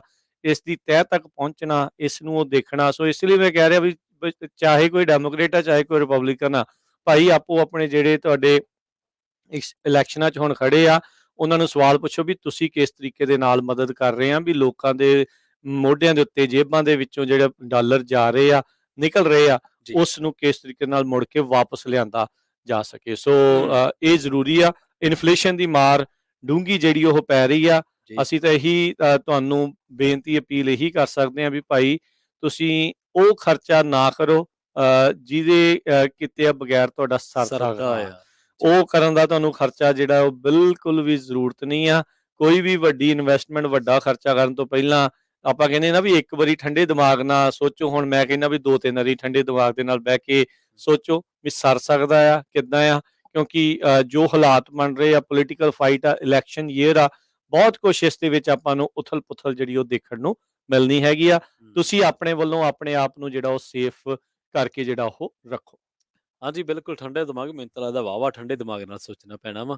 ਤੇ ਸਾਡੇ ਨਾਲ ਫੇਸਬੁੱਕ ਤੇ ਜੁੜੇ, ਫੇਸਬੁੱਕ ਤੇ ਜਿਨ੍ਹਾਂ ਨੇ ਰਾਏ ਰੱਖੀ, ਮਨਜੀਤ ਸਿੰਘ ਥਿੰਦ, ਪ੍ਰਗਟ ਸਿੰਘ ਬੱਲ, ਵਰੁਣਜੀਤ ਸਿੰਘ, ਗੁਰਵਿੰਦਰ ਸਿੰਘ ਸੰਘਾ ਤੇ ਗੈਰੀ ਸਿੰਘ। ਗੈਰੀ ਸਿੰਘ ਕਹਿੰਦੇ ਵੀ ਤੁਸੀਂ ਪ੍ਰਵੀਨ ਜੀ ਜ਼ਿਆਦਾ ਹੀ ਅੰਗਰੇਜ਼ੀ ਮਾਰਦੇ ਹੋ। ਇਹਦੇ ਵਿੱਚ ਇਹ ਆ ਵੀ ਇਹ ਜਿਹੜੀਆਂ ਟਰਮਾਂ ਅੰਗਰੇਜ਼ੀ ਬੋਲਣ ਦਾ ਸਾਨੂੰ ਕੋਈ ਸ਼ੌਕ ਨਹੀਂ, ਔਰ ਕਈ ਤਾਂ ਲਫ਼ਜ਼ ਇਹੋ ਜਿਹੇ ਆ ਵੀ ਜਿਹੜੇ ਅੜ ਜਾਂਦੇ ਆ। ਪਰ ਫਿਰ ਵੀ ਹੁਣ ਜਦੋਂ ਆਪਾਂ ਆਰਥਿਕਤਾ ਤੇ ਗੱਲਬਾਤ ਕਰਦੇ ਹਾਂ, ਇਕਨੋਮੀ ਤੇ ਗੱਲਬਾਤ ਕਰਦੇ ਹਾਂ, ਇਨਫਲੇਸ਼ਨ ਤੇ ਗੱਲਬਾਤ ਕਰਦੇ ਹਾਂ, ਤਾਂ ਕਈ ਟਰਮਸ ਐਸੀਆਂ ਹੁੰਦੀਆਂ ਨੇ ਕਿ ਤੁਸੀਂ ਇੰਗਲਿਸ਼ ਦੇ ਵਿੱਚ ਹੀ ਉਹਨਾਂ ਚੀਜ਼ਾਂ ਨੂੰ ਬਿਹਤਰ ਤਰੀਕੇ ਦੇ ਵਿੱਚ ਕਹਿ ਸਕਦੇ ਹੋ। ਪੰਜਾਬੀ ਤਰਜਮਾ ਹੁਣ ਜੇ ਲੱਭਣ ਲੱਗ ਪਏ ਤਾਂ ਫਿਰ ਸ਼ੋਅ ਜਿਹੜਾ ਉਹ ਲੇਟ ਹੋ ਜਾਣਾ। ਖੈਰ, ਪਰ ਫਿਰ ਵੀ ਤੁਹਾਡੀ ਰਾਏ ਆਈ ਹੈ, ਇਹਦਾ ਅਸੀਂ ਜੀ ਆਇਆਂ ਨੂੰ ਕਰਦੇ ਹਾਂ, ਤੁਹਾਡੀ ਰਾਏ ਦਾ ਹਰ ਤਰੀਕੇ ਦੇ ਨਾਲ। ਤੇ ਰਾਜ ਜੀ, ਸਮਾਂ ਹੁਣ ਇਜਾਜ਼ਤ ਨਹੀਂ ਦਿੰਦਾ। ਜੀ ਸਮਾਂ ਸਮਾਪਤ ਹੈ ਜੀ। ਅਸੀਂ ਕਹਿੰਦੇ ਵੀ ਜਿੱਦਾਂ ਪ੍ਰੋਗਰਾਮ ਦਾ ਸਮਾਂ ਇਸ ਟਾਈਮ ਖਤਮ ਹੋ ਗਿਆ, ਮਹਿੰਗਾਈ ਵੀ ਭਾਈ ਏਦਾਂ ਹੀ ਖਤਮ ਹੋ ਜਾਵੇ, ਸੈਸ਼ਨ ਨਾ ਆਵੇ। ਪਰ ਕੰਨ ਤੇ ਲਿਖਿਆ ਆਪਾਂ ਪੜ੍ਹੀਏ, ਜੋ ਹਾਲਾਤ ਨੇ ਉਹਨੂੰ ਦੇਖ ਕੇ ਆਪਾਂ ਨੂੰ ਕਦਮ ਜਿਹੜਾ ਉਹ ਚੱਕੀਏ, ਤਾਂ ਜੋ ਆਪਾਂ ਨੂੰ ਬਾਅਦ ਦੇ ਵਿੱਚ ਮੁਸ਼ਕਿਲਾਂ 'ਚ ਨਾ ਜਿਹੜਾ ਉਹ ਜਾਣਾ ਪਵੇ। ਕਈ ਵਾਰੀ ਪਰਿਵਾਰ ਦੇ ਵਿੱਚ ਕੋਈ ਅਜਿਹੇ ਜੀ ਹੁੰਦੇ ਆ ਜਿਹੜੇ ਤੱਤ ਫੜੱਤੇ ਫੈਸਲਾ ਲੈ ਲੈਂਦੇ ਆ। ਉਹਨਾਂ ਨੂੰ ਹੁਣ ਬਾਕੀ ਪਰਿਵਾਰ ਦਾ ਇਹ ਫਰਜ਼ ਆ ਵੀ ਉਹਨਾਂ ਨੂੰ ਠੰਡਿਆਂ ਕਰਕੇ ਸਮਝਾਉਣ ਦੀ ਜਿਹੜੀ ਉਹ ਕੋਸ਼ਿਸ਼ ਕਰੋ ਪਰਿਵਾਰ ਦੇ ਵਿੱਚ, ਨਹੀਂ ਤਾਂ ਤਣਾਅ ਵਧਣਾ। ਇੱਕ ਜਾਣੇ ਦਾ ਲਿਆ ਹੋਇਆ ਫੈਸਲਾ ਜਿਹੜਾ ਰੋਕਿਆ ਜਾ ਸਕਦਾ ਸੀ, ਜੇ ਉਹ ਗਲਤ ਨਿਕਲ ਗਿਆ ਤਾਂ ਸਾਰੀ ਉਮਰ ਉਹਨਾਂ ਨੇ ਬਸ ਉਹੀ ਮਹਿਣੇ ਜਿਹੜੇ ਉਹ ਮਾਰਦੇ ਰਹਿਣੇ ਆ। ਆਪਾਂ ਬਚੀਏ ਉਸ ਚੀਜ਼ ਤੋਂ, ਪਰਿਵਾਰ ਦੇ ਵਿੱਚ ਤਣਾਅ ਨਾ ਵਧਾਈਏ, ਆਪਣੇ ਆਪ ਦੇ ਉੱਤੇ ਤਣਾਅ ਜਿਹੜਾ ਉਹ ਨਾ ਲਈਏ। ਜੋ ਹੈ ਉਸ ਨੂੰ ਫੇਸ ਕਰਦੇ ਹੋਏ ਕਿੱਦਾਂ ਬੈਟਰ ਜਿਹੜਾ ਆਪਾਂ ਆਪਣੇ ਲਈ, ਆਪਣੀ ਫੈਮਿਲੀ ਲਈ, ਆਪਣੇ ਬਿਜ਼ਨੈਸਿਸ ਦੇ ਲਈ ਕਰ ਸਕਦੇ ਆ, ਉਸ ਪਾਸੇ ਵੱਲ ਨੂੰ ਜਿਹੜਾ ਉਹ ਕਦਮ ਚੱਕੀਏ ਤੇ ਲਈਏ ਜੀ। ਫਿਰ ਹੁਣ ਆਪਾਂ ਇਜਾਜ਼ਤ ਪ੍ਰਵੀਨ ਜੀ। ਹਾਂਜੀ, ਤੇ ਮੇਰੇ ਰਾਜਕਰਨਵੀਰ ਸਿੰਘ ਵੱਲੋਂ ਤੇ ਮੇਰੇ ਪ੍ਰਵੀਨ ਸ਼ਰਮਾ, ਤੁਹਾਨੂੰ ਸਾਰਿਆਂ ਨੂੰ ਪਿਆਰ ਸਤਿਕਾਰ ਸਹਿਤ ਨਿੱਘੀ ਜਿਹੀ ਸਤਿ ਸ੍ਰੀ ਅਕਾਲ। ਜਿਹਨੇ ਵਾਸਤੇ ਰਹੋ, ਹੱਸਦੇ ਖੇਲਦੇ ਰਹੋ ਤੇ ਸੁਣਦੇ ਰਹੋ ਜੀ ਪੰਜਾਬੀ ਰੇਡੀਓ USA।